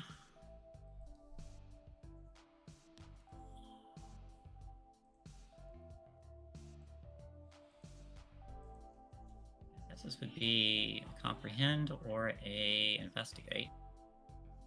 Comprehend, baby. 2. That's what I'm talking about. Lydia coming through. All right. There's no scent of blood. It doesn't smell like blood. Definitely resembles it. When you wipe it off, you notice too that there are that some of the panels on this headset have like popped off partially, and like taking a little piece of metal and kind of like lifting it up, you see there are weird synthetic tumors that have begun to grow on the inside.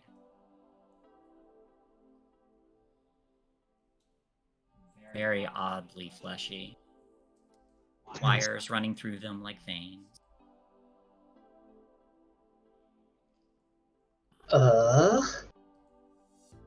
I look over her shoulder and I'm like, what the fuck is that?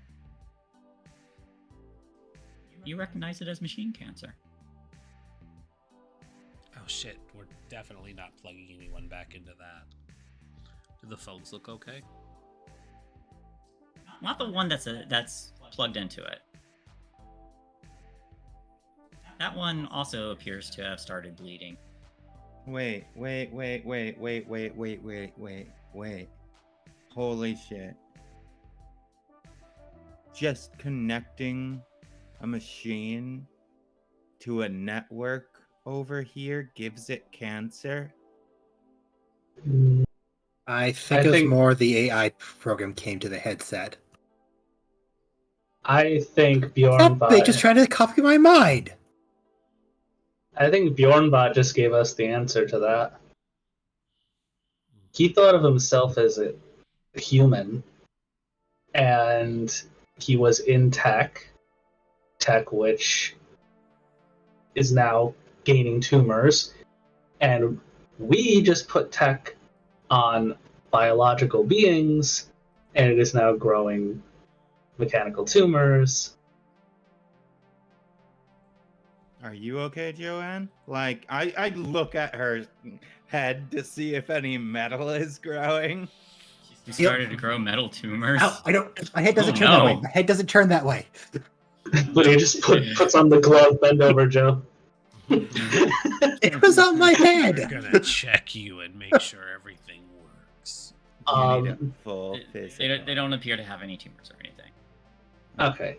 Since we're not putting this thing back on, does V still have her knife? Yes. I want to take the whatever power supply out of this thing, and I want to hack into it. Not type hack. I want to take the knife and I want to see what's inside this shit. You start hacking into the power supply, and as you do, as you puncture the power supply, you start seeing that weird synthetic blood as you pierce it. Does it deflate as it bleeds, or like does it, when you cut it open, is it like meaty? Like, is there anything, like, is it a blood sac? Is it actual hard meat? It's strange. It's like wherever this weird fleshy bit is, it yields, but you're also puncturing circuitry and machine parts that appear to have these growths like fusing out of it.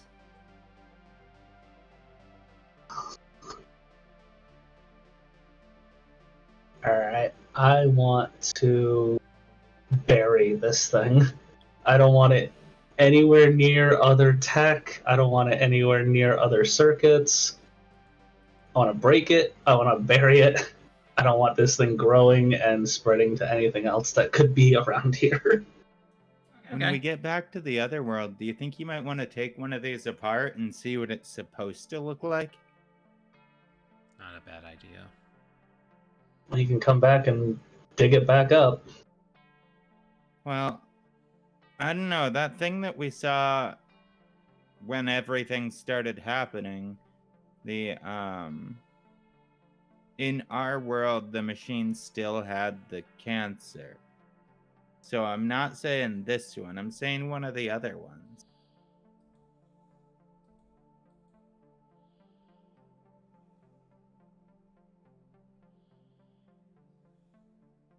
You know? Yeah. Hey, how are you getting rid of this cancerous machinery? I It is think. supposed to be dangerous. Yeah. I want to go think we back. let the blood to touch the ground.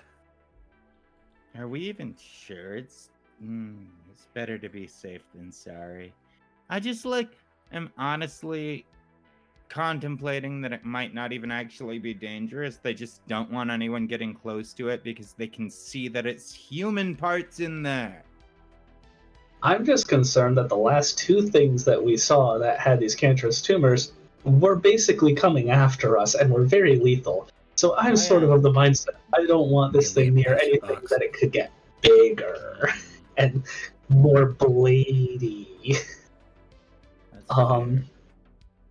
I think if it's good for everybody else, I'd probably wrap it in whatever piece of clothing I've got in my bag, and see if there's just a junk piece of metal I can use for a shovel. Second. Just go outside and bury it. This will require a moved body. Could you dig for me, V? Yeah, I sure can. It's gonna cost you, Whilst but I being dug, can. Joe's gonna start to draw the map that she got from Dornbot. One success. One success is enough. You dispose of this more safely. I want to bury it somewhere that is visibly distinct, so that on the other side, if need be, I can locate it easily and know, like, yes, this is where I buried this. Just for future check. Oh, I'm gonna have fun with that. I walk outside with y'all while you're doing this. I just had a weird thought. If these veins are inside the headsets, just like not cancerous yet, but they're obviously, there's like some type of program they can put in it that will make it cancerous. Because how else would it just flip so quick? Like, what about all the people that are drawn into, like, these things are connecting with actual tissue to people's brain. Lydia's just going to look over at Courtney. I have two answers to that question. Do you want the one that'll let you sleep at night, or the one that won't let you sleep at night? I want all the answers. Not knowing is scarier than knowing. If I'm going to be completely honest, I have a feeling this is how they're saving humanity. You put the headset on, it takes your memories, and you are the tumor.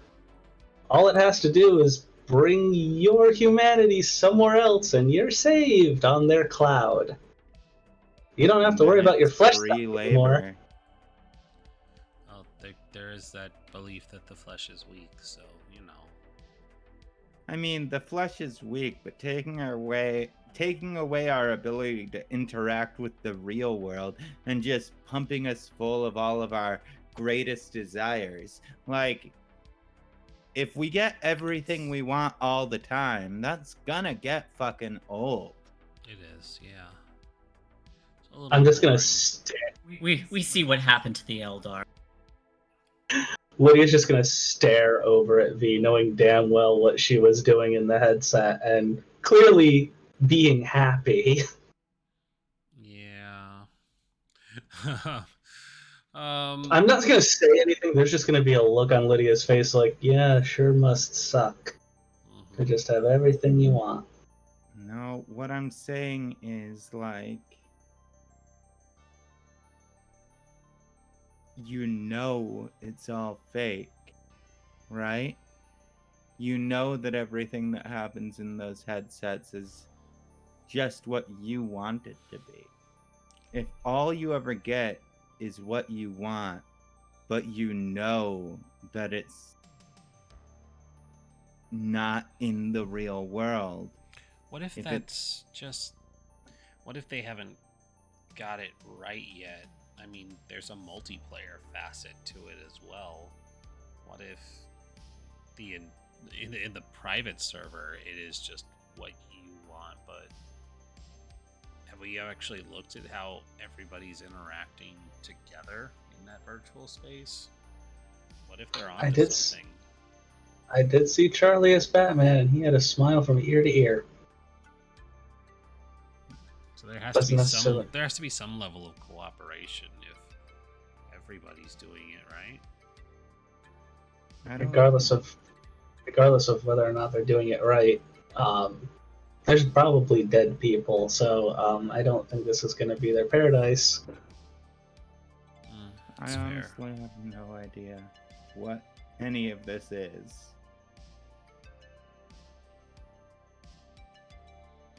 Sorry for giving you the answer. That means you probably won't sleep tonight. I'm used to it. I mean, honestly, that last night, getting a little bit drunk and actually having someone to cuddle with, that's the first time I've gotten good sleep since all of this started. Since before all of this started. Back when it was just like bullshit teenager stuff. I'm glad you and Tracy had a moment. That's good. Yeah. Now I'm just worried about her. Like, where is she? Is she okay? Is she in our world, or did she go to a different point in this place? Hopefully she's just lagging behind. Yeah, I think she's just taking longer to get here than we did. Maybe. For those of you who are still outside, you do hear the distant, noisy cacophony of chittering of many chirping birds. And kind of glancing off in the distance, there's a small haze where you can see a murmuring of some kind of bird way off in the distance, kind of circling something. Oh. So, Got that gun still? I do. Why don't we focus on breakfast before we try and figure out whatever that is? Take a quick rest, grab some stuff from the backpacks, and eat before we go trekking. I wanted to make an excuse for us to get the break. We're 30 minutes past. Yeah. Yeah. All right, quick 5 to 10 minute break, everybody. More Red Bull. More Ripple. Let's do it.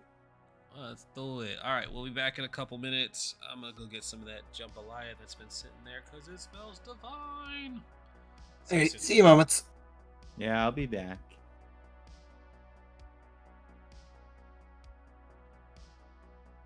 Ooh, shit, fuck. God.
No.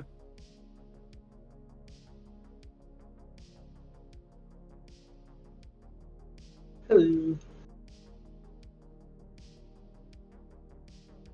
I'm glad Joe didn't die in the headset. Me too. It tried to steal my mind. Yeah, I'm fairly positive that, I'm just kind of wondering how far back this goes, because that person that appeared to you appeared to Lydia as well, and all of a sudden she's saying like, "Oh, I've seen this happening for loop after loop," and it's like, okay, so you've seen this happening back in the Viking times with Bjorn, who is sure that he was a living, breathing person? Like, how long have you been putting people's spirits into machines? 'Cause it seems like a long time. Yep. Being a Viking might just have been Bjorn's fantasy. Possibly, but it's also like,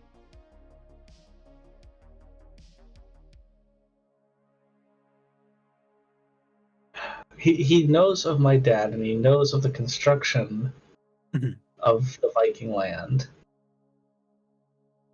which means that he has memories from before it was actually constructed, because he would have to, like, if he just woke up there like, oh, what is this place?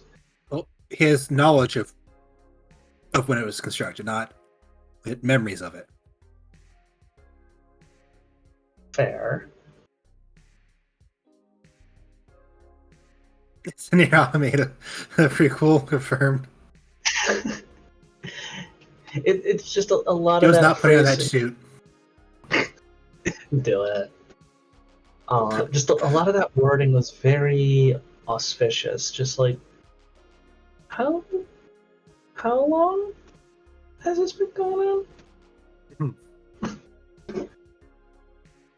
Because clearly this tech has to have been used for a while, because they're talking about, like, inside the headset with the world server, they were talking about, like, oh, all these other worlds. And then when we were talking with the Primarch, he was also saying that, like, oh, this is what happens when, like, a world fails or fades.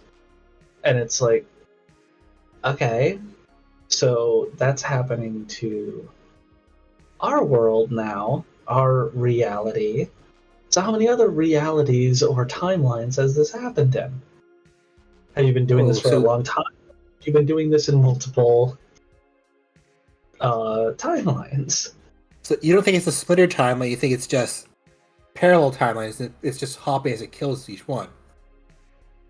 It's either basically they're trying it over and over again and seeing if maybe different people are more or less susceptible. Because, I mean, let's, if you think of it in a mad scientist way, you would think, oh, well, if modern day people are not resilient enough, then maybe the Vikings, the golden gods of combat, like, they would be resilient to this. And then the flip side is, well, the modern people of society are more used to tech, so maybe their minds are more usable for something like that. Like, are they literally a timeline traveling to attempt to find, like, people that are worth saving and are durable enough to save, where their reality doesn't just turn into this cancerous mess?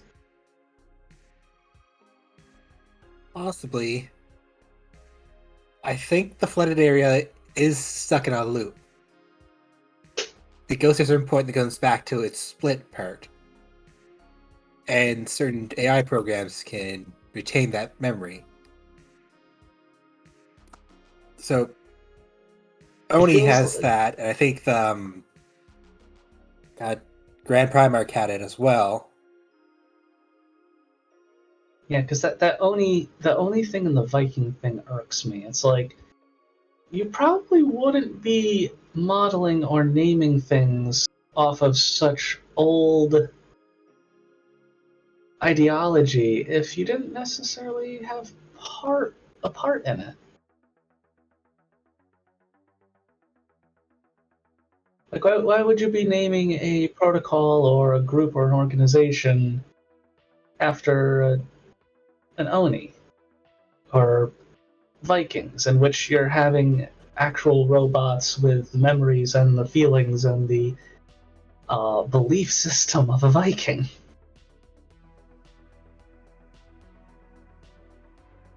True. But there's also parts, like, look at Midas Tires. They took the golden touch from Midas. And they don't have any direct connection to that story at all. True.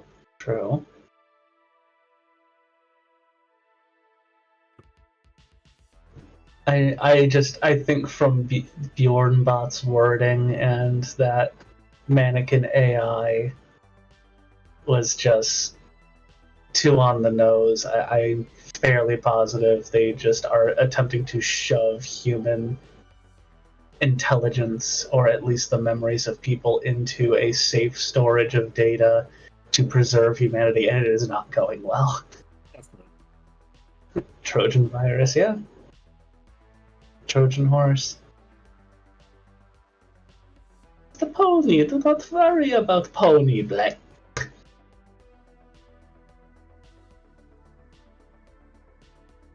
Just made me terrified.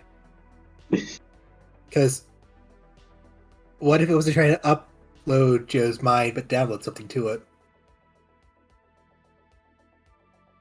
Well, Don't tell Shae. I have been in the headset 4 times now, and so far nothing is wrong with me. Because I tried it the first time in my room, I tried it a second time before the party, I did it a third time at the table with everybody, and then I did it the 4th time behind everybody's back. And so far, there's been nothing wrong with me. So hopefully Joe would not have an issue the first time, although the machine cancer did show up when you used it.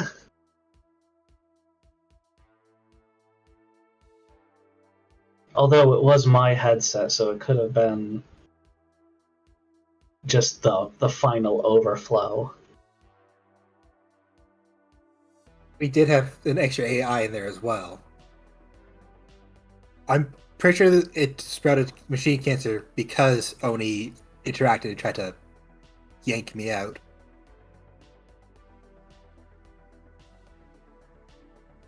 Yeah.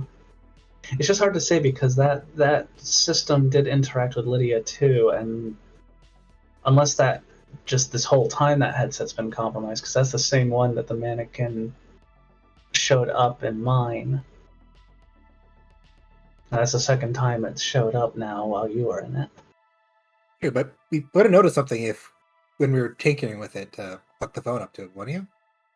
Yeah, I would have noticed that, but that's why I'm thinking that possibly it's just an overflow. It was like this was going to happen to it eventually. It's just we used it enough that it did that, or else it's directly responding to your brain, which is concerning. It could be my fault. I'm just saying, you put it on and then that's when it showed up. So unless it's overflow from Lydia using it multiple times and that same AI showing up, or also I'm really concerned about that rogue AI line. Who the hell's the rogue AI?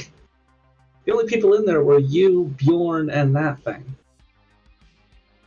Bjorn is technically artificial intelligence because he's inside a robot. Did I forget to Yeah. mention Is that V's an Bjorn AI? artificial intelligence, though? That's the question.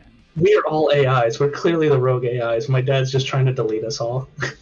He's trying We to shouldn't rein us- exist. He's trying to rein us in because we I made that mean, mistake.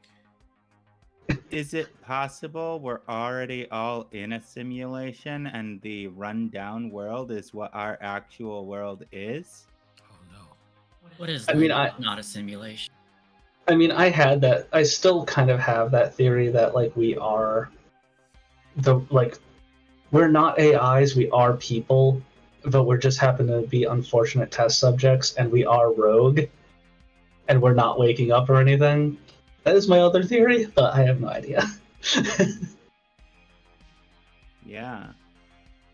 It's a good theory. I am the tech person. I has brain. At least one gray matter works. Well, I have lots of brain. I just don't have any tech because that's not what I'm focused in.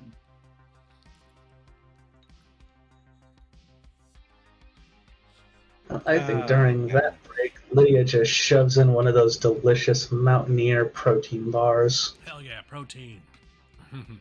Heck yeah. Protein Big for my fan. scrawny limbs. My probably 75-pound weighing ass when wet. I had a jar of peanut butter and bread. Good. I was gonna say, V can definitely tell you how much you weigh while wet. Alright, I'm just throwing it out there. I would like to be done by 4:30 my time. I think that's 7:30 for y'all.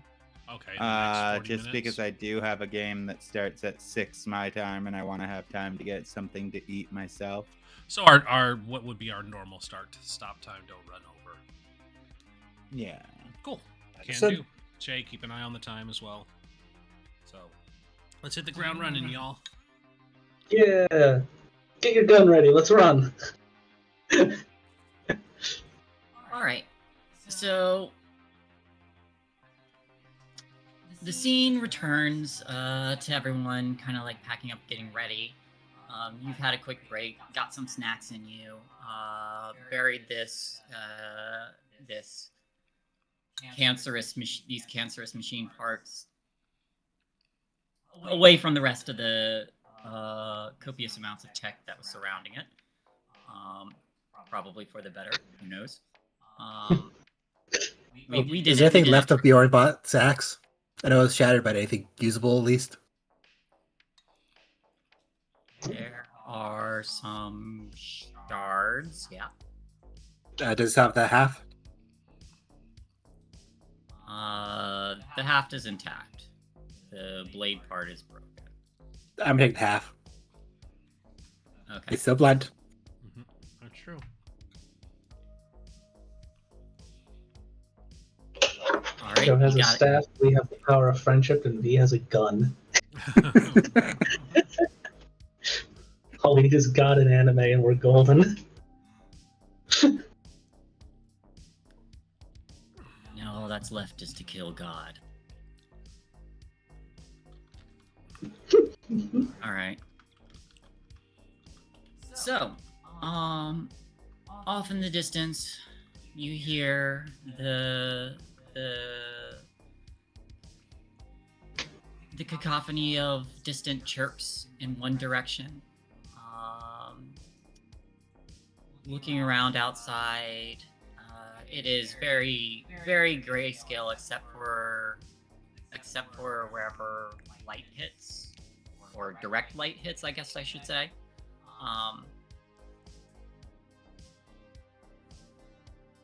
The direction of the loop, there does appear to be lights in that direction. What would you all like to do?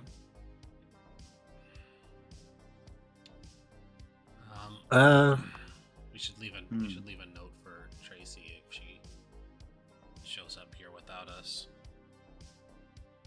And I want to see what the birds are circling too. That's important, yeah. V's gonna leave a note. It just says, Tracy, we're not dead. Thought you lagged behind. If you didn't and just went out for more beer, catch up. If you did lag behind, we're gonna go check out some weird shit. Try and catch up. Just gonna like keep repeating catch up like it's gonna matter somehow. Like, yeah, just catch up when you can. Like the whole point was of us coming here was to go to the loop, and I'm just so like, but Lydia's house. But I don't want it to be a waste of time because the loop is literally like the point of this. Yeah. So I feel like if we go see the birds, we're probably just gonna. I don't know. We're either gonna see a dead body, we're gonna see a tumor creature. It's not I don't know. Circumventing the birds and just going straight towards the loop would be the smarter choice. Are the birds in a path of one of the patrol plays? No. They're not in the path of one of the patrol routes, so Let's go that way then. Let's check out the birds first. We'll get to the loop. We got time. Okay.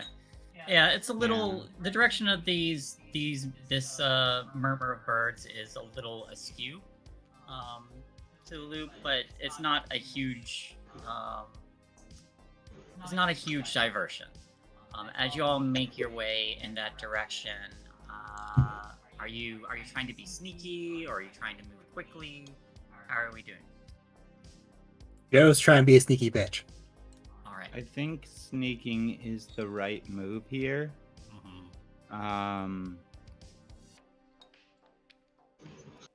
I just hop on V's back and piggyback off of her sneak roll? Because my sneak might as well be a paladin and chainmail.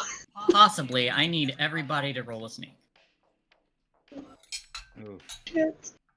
And I use the map I drew as a way to You give us. can use the map for a bonus. Yay! Unfortunately, I only have one success. Oh, thank God. I have a success on my own. You can still piggyback ride though. Is that a Two plus one or plus two? successes on 3 dice. I can get somebody if they don't make it. This one. Plus one? Okay. So just do a sneak, then you roll a second die. Well, extra die. You got Joe. Hey, Yeah, you got cool. Joe. Definitely happy. I have 2 successes, so I can transfer one of them to you, I believe. How was the person with in a cast sneakier than you? I don't know. I don't know how it works. Well, I'm using my crutches, and let's just say I'm like looking out overhead and making sure that we like stay under trees and building awnings. They're giving verbal advice. You're using that core strength and just like launching over with your crutches, like pole vaulting and stuff. So as you all are moving, Joe, you're kind of walking, and there's a point where you're drawing a little closer, and you almost step into one of these black puddles where some of the water has seeped up, and you do the thing where you start to like roll your arms, and Courtney, who's got the equivalent of 3 legs, puts one of the crutches out and helps you stabilize before either making a bunch of noise or finding out what the black water does. Also, hue. Yeah, I was thinking. I was thinking held about back. saying something. Yeah. I grabbed Courtney's third leg. Oh, I just got it. Ah. All right. Anyway, you begin to all sneak quietly. With 4 successes, you make it. And you come to a place where you see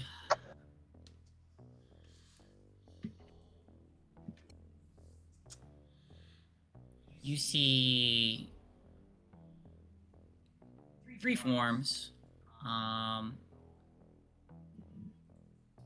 and this murmur of birds kind of overhead.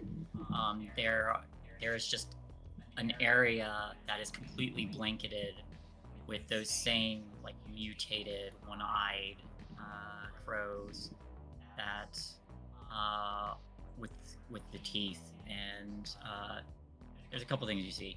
You see one, the desiccated lower half of somebody with clothing that looks like it might have been white at one point, and then the much fresher upper half of probably the same person that whose white clothes are torn, and there is blood soaking through, and these birds are eating the dead remains of whoever this person was. Hey, you kids want to see a dead body? Yeah. Those are the birds that can talk, so like don't say anything around them, okay? And then you hear like the low chirping of like shouts and screams, like no, ah! And it's coming from these birds that are mimicking the death screams of somebody. As you see another body that has been picked clean.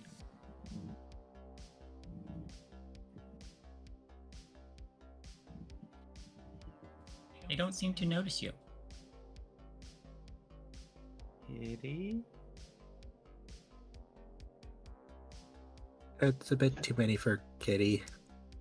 Let's run. Let's just keep moving. Let's just go. This is not okay. I'm just waiting, like some of the birds are doing like the death screams, like, oh god, yeah. And then one of the birds is just like running, riot, monster kill. And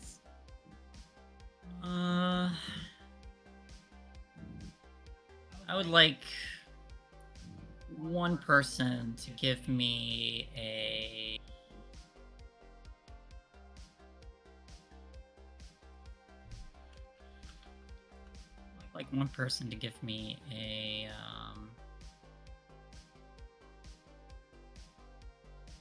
an investigate.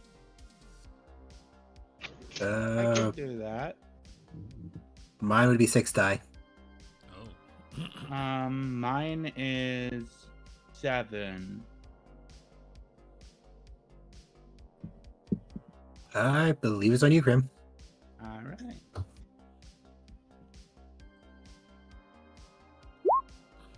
Two successes. Gosh, I'm rolling well today. You are on fire. For the first success, you notice a couple things. There are also some bullet shells littering the ground. Oh no, they got Officer Giggles. Not quite, but you also notice footprints leading off in a direction at a very hurried pace. Someone got away. Should we go find them, or should we just like? I mean, it's white suits, so it might be like the people trying to brainwash us. Actually, hold on. High, we go after them. Fuck. Oh wait, nope. That rolled twice for some reason. I don't know why it's been double clicking. Yeah, but both were high, so High, we go after them. That's why I said fuck. But I don't know why it's been double clicking lately. If it was low, V was gonna say fuck them, but yeah, if they're in trouble, the right thing to do is to try and help them. Yeah, it might be safer in numbers. And you're leading with the pistol. It's true, I do have a gun. With 4 shots left. Oh no. you're back. Okay. Here it's back. What happened? You disappeared for a minute. I exploded? Yeah. For a second, yeah. Yeah, you pooped. Didn't do anything to stream, so that's good. I'm gonna say if you've got the gun and you take front, give me the bat so I can take the back. I'll hand over the bat. All right. So, following these tracks, someone give me, or I guess everybody, go ahead and give me a move body to try and track and keep up with, catch up with whoever this is. God damn it. One success. One success. All of us hit it. Except for Zaunis. Lydia. Except for Lydia. You were taking up the Lydia. rear, so.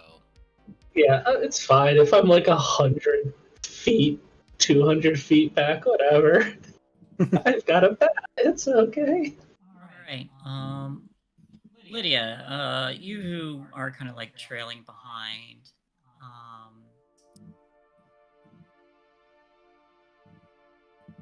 the sound of the chirping kind of grows more and more distant, but you do hear Courtney. And when you look up, there's a single one-eyed bird with the eye on top of the skull and the teeth.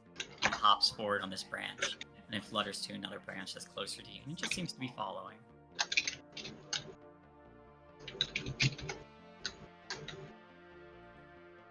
Oh, that's good.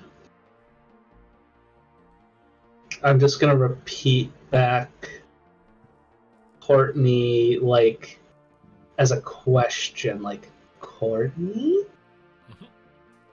Courtney? Yeah, you just repeat, don't you? You just repeat.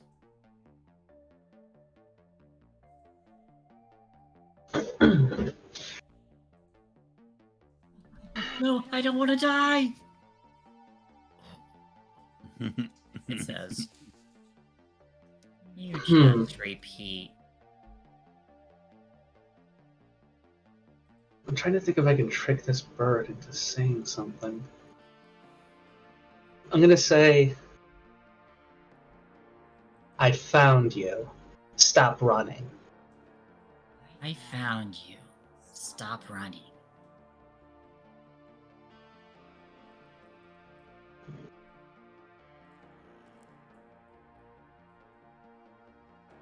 You just repeat, don't you? So I'm is just this gonna- Hewin or Mewin? Hmm? So is this Hewin or Mewin? Is this Hewin or Mewin? The Odin's the ravens crows. Yeah. The ravens for Odin. Oh. I don't think I'm gonna be able to trick these birds into coughing up any other actual info than repeating me, so I'll just keep an eye on it and keep following the group. What were you trying to get it to do?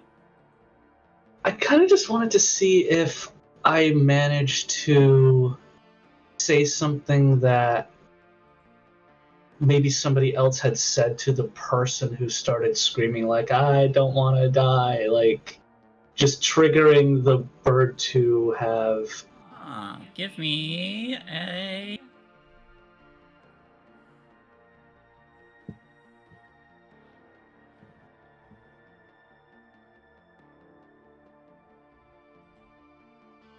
No, that's for tech. Give me... Art charm. Yeah... Charm I can do, let's see.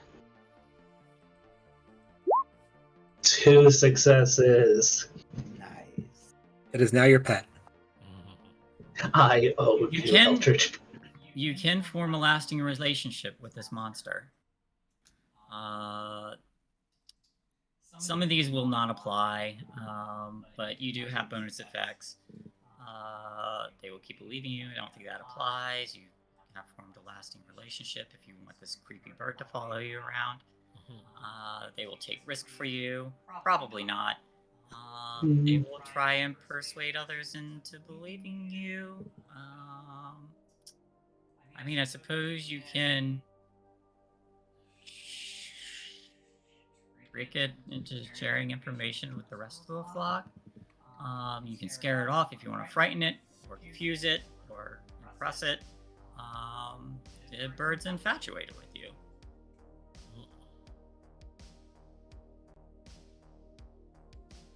I mean, if it's infatuated with me, I can possibly use it as a distraction. I don't know, what do you guys think? It's incredibly risky. Very risky.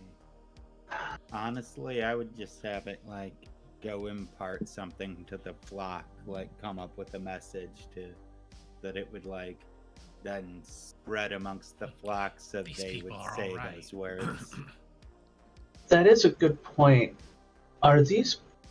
I mean, if these birds are basically the mirror edge of crows from the other reality, if they're also repeating shit...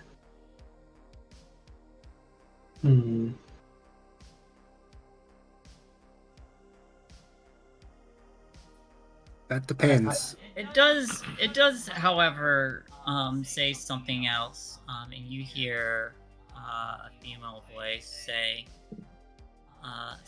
toss the body in, and let's get out of here. Is it a reasonable voice that I could discern? Is it a voice I recognize? Vivian, give me a...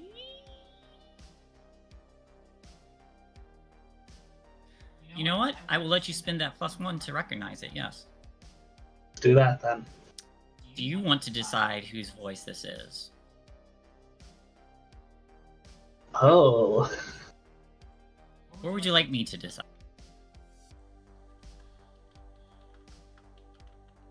That depends on if my decision would muck up your story plans. What do you think it would be? I'm gonna put a name in the Discord, and you tell me if that will muck anything up.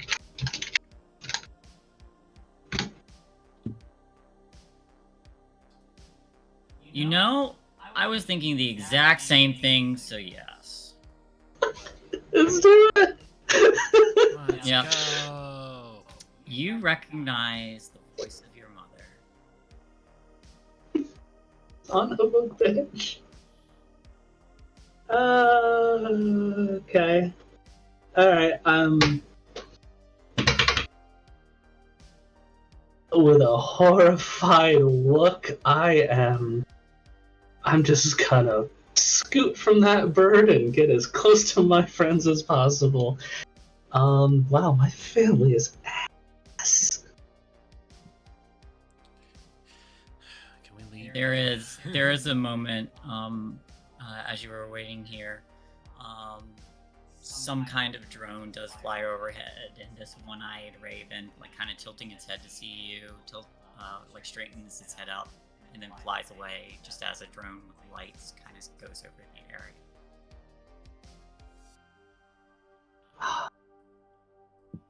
Cool. My mom is a hitman.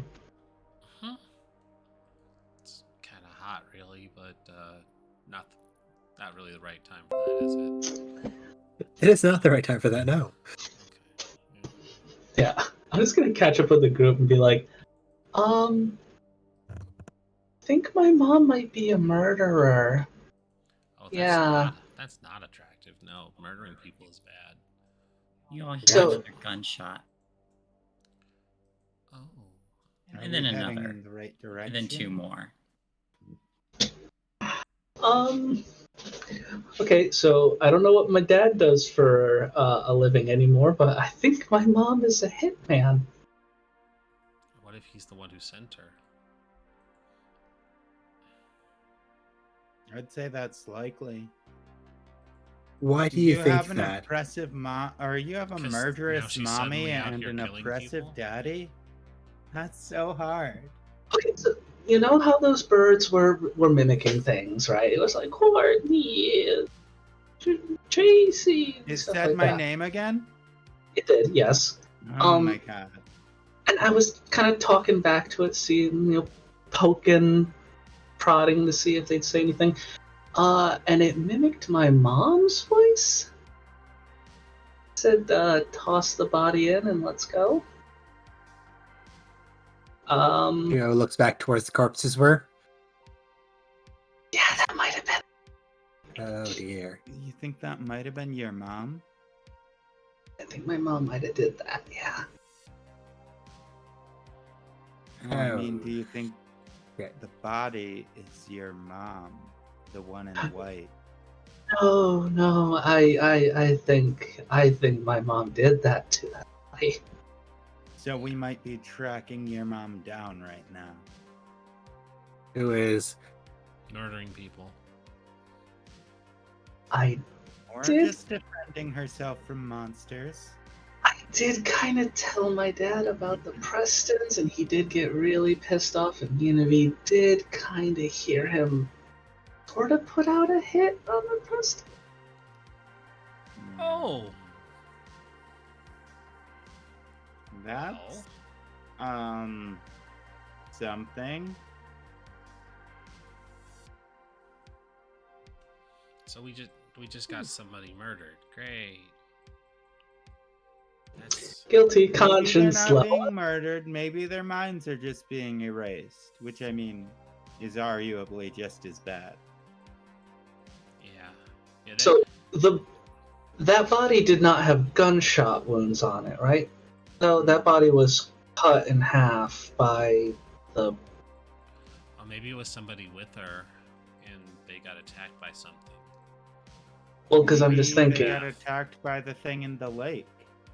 There was one body that you saw the lower half of a body and the upper half of a body, and another body that was picked clean by ravenous monster ravens. And the upper half that looked fresher than the lower half of some person. Possible at least one of those did have bullet wounds, and I just probably didn't see them. I'm just worried about going towards the gunshots because that could be my mom. Yeah. Hopefully mom cares about you more than dad does.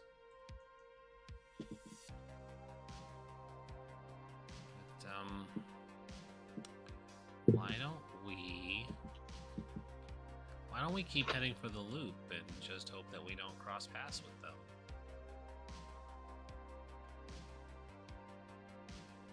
I'm down for that. Yeah, like honestly, I think that's up to you. Just because like it's your mom, and like even if she is a monster, that's still your mom. And if you think that we should like go and try to help her, then that's what I'll do. But like honestly, it's like we know what we came here for, and I think the decision should be yours. I'm tempted to try something. Could I? That one-eyed bird left already, huh? Yep. I wanted to try to use him for something. Want to try attracting more? I wanted to try to Would get like a whole murder of these crows. these Ryan? bros. Crows. These bros? Yo, you call for a murder of bros? What's up? What's up? I need to watch Scream Queens again. I was just hoping to maybe use the bird to copy my voice in Panic and see if we could have a trap Scooby-Doo-esque style for my mom, but I don't think I want to attract a murder of bros. I say let's just keep going to The other side crows. Bros. BROW. Yo, you got some protein? Sub. Got some protein? Sub. Where are your gains? I think personally we should just go to the loop because bypassing whoever is on the other end or behind that gun, I don't think either of them are on our side. No, probably not. Is fair. All right, yeah, let's hit up the loop then for sure. All right. You want to just narratively focus us out at that point? Yeah. So as you all begin to move, change trajectory towards back towards the center of the loop, the camera kind of pans upward, and as another one of these drones with the light kind of goes over the camera, the camera drops again. The next scene we see is a machine that has bullet holes in it, and there's a woman ripping out some cables and attaching it to a similar platform that we see that was previously used to transport you all back to the other world. But as she's setting it up, there's something that's kind of moving and behind the trees and casting, not quite casting shadows, but we see the silhouette of something shifting around, something with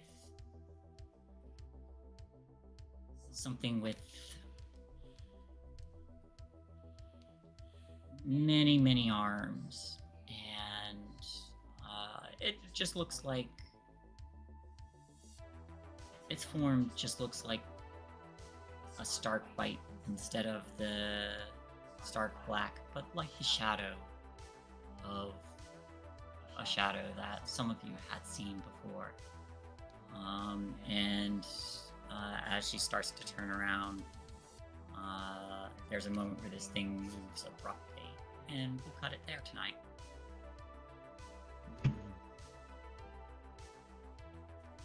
Hey everybody! Time for experience. Yeah, we did. Aha! I was so tempted to not have it end on Lydia just literally walking up behind V and like, so, you gonna kill my mom if it comes to protecting me? Fuck. Let's put that on your conscience. Let's put that like right in your brain space. That sounds like a... Everybody, did you participate in the session? Yeah. Yep. Yes. One experience to everybody. Yay. 2, did your problem or relationships get you into trouble with a capital T? No. I don't think they got me into capital T trouble. No, you all stealth past the trouble. Number 3, were you broken and forced to take a scar? Still Nope. no. Still no. I'm Number just 4, tired. you're just tired. Number 4, did you put yourself in harm's way to resolve the mystery? Yes. Yes. 2 people did. So those of you who did can take 1 more experience. And number 5, did you learn something new? If so, what? Does the layout of the loop help count? Just count. Okay. So Does finding out that all of the robots that we had met before, except for 2, which are arguably the most important ones, have been destroyed, count? PartyBot is super important. mhm. Yeah, the most. That counts. Bjornbot saw him as a person True. and was willing to fight for me. I learned what V's... Oh no, actually, it was a message board. I didn't see what V's dad looked like. I kind of learned through proxy. I don't know if that really counts. I learned everything that Joanne learned. Your mom's a hit woman. Did learn your mom's a hit woman. That You is also- true. I did learn that my mom is also a monster. You also learned that V's dad was just never recovered from the loop because you were reading those messages. I learned a sprinkling of things. I learned a lot. Yep. So take experience. I have enough to level up. I don't know if I want to max out emphasize, toss the other one comprehend, or take one in body. I need to start using calculate more for you all. I'm gonna put a point into calculate now. Well, There you go. That's called metagaming. So I only got 2 points this session? Dang. I only got 3. it's a quiet session. I'm tossing a point in comprehend, so I use that quite Hey. often. If y'all failed that sneak roll with the murder of one-eyed crows, then you would have had trouble. Yeah, we gotta be more reckless, y'all. Need more people getting broken. I'm not being reckless. I already got a fucking scar. Last thing I need is matching ones. Right? Same. I'll give you a chance to summon Cthulhu again. What's This actually time we'll be able to name him. What's actually gonna happen after this arc? Because I'm fairly certain I'm not going back to my parents. You can live with Joe. Best case scenario, they're both alive and probably in prison. Worst case scenario, they're both dead. You inherit Kaiba Corp. I make Yu-Gi-Oh! Everything is dragons. Screw the rules, I have money! Yeah. Excellent. All right, Oh, let's good. wrap this up so Sin can get where they need to be Yep. for the next game. Everybody, tell us who you are and where we can find you. We'll start with Sin. All right, cool. Well, hey y'all, Crimson Galaxy, that's Krimsin, because I'm not me without a little bit of sin. My pronouns are they, them, she, and they, and today I was playing Courtney Cloverfield, your big-titted rocker girlfriend. And as for you can find me on Twitter at sin_gal.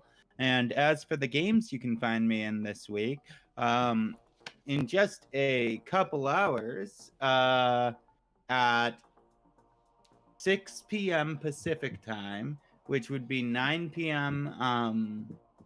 Eastern time, you can find me playing Session 2 of our new Lost Mine of Phandelver game over on Dirty 20 Gaming.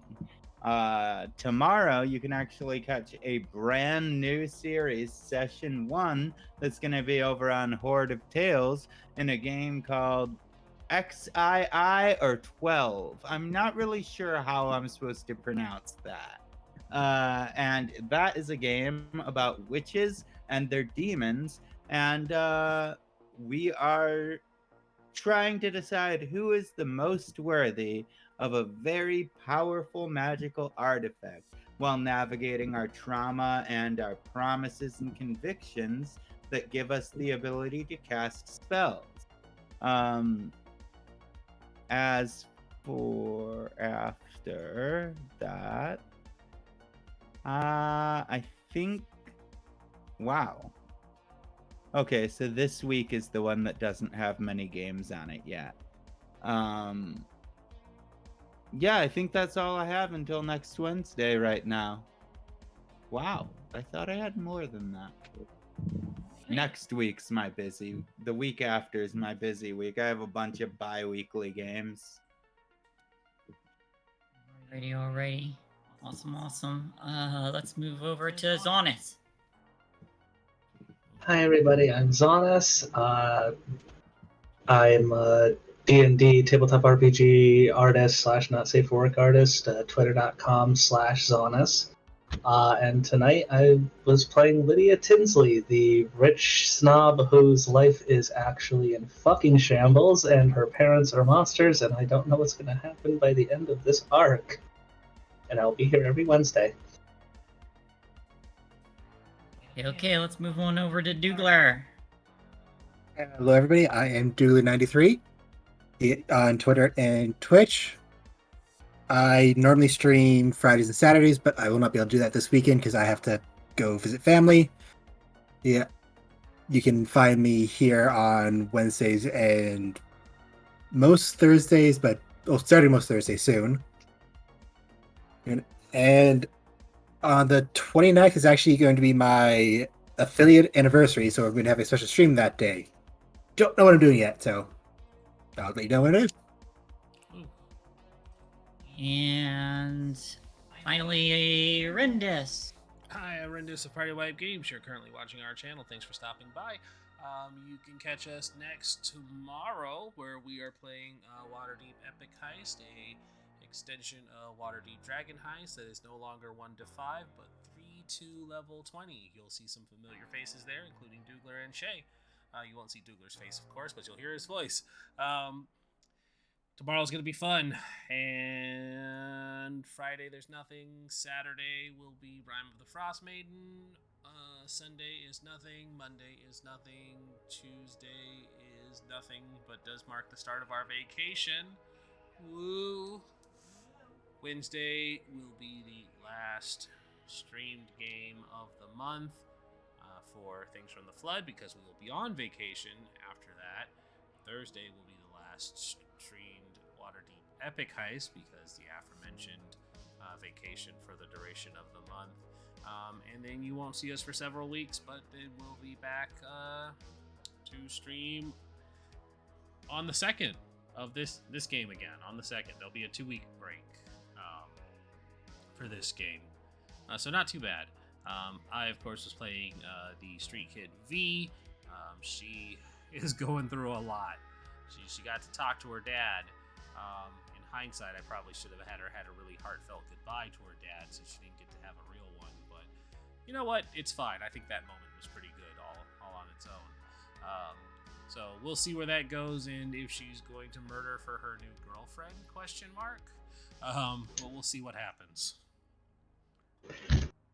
I don't think they make a Hallmark card for murder, but we're gonna try. Sorry, I murdered your mom. Sorry, I fucked your dad. Or So I- I fucked your husband. Or I'd kill for you, XOXO. Yeah, I would kill for you. Literally going to kill for you. Yeah, she's running the full gambit. Sorry, I fucked your dad. Sorry, I killed your mom. Homewrecker. Yeah, she's a real Quite literally. real Yeah. street kid. Yeah, I'm make a new class. It's just called Homewrecker. Anyways, that's me. Shae, take it away. Hi everybody, I'm Shae, or ShaeTheFay on Twitch and Twitter. I am also an artist, and I am a DM or player in most of the games here in PartyWipeGames. That's really the gist of it for me. I, like previously mentioned, I too am also going on the same vacation that is coming up. Afterwards, we'll have a minor surgery.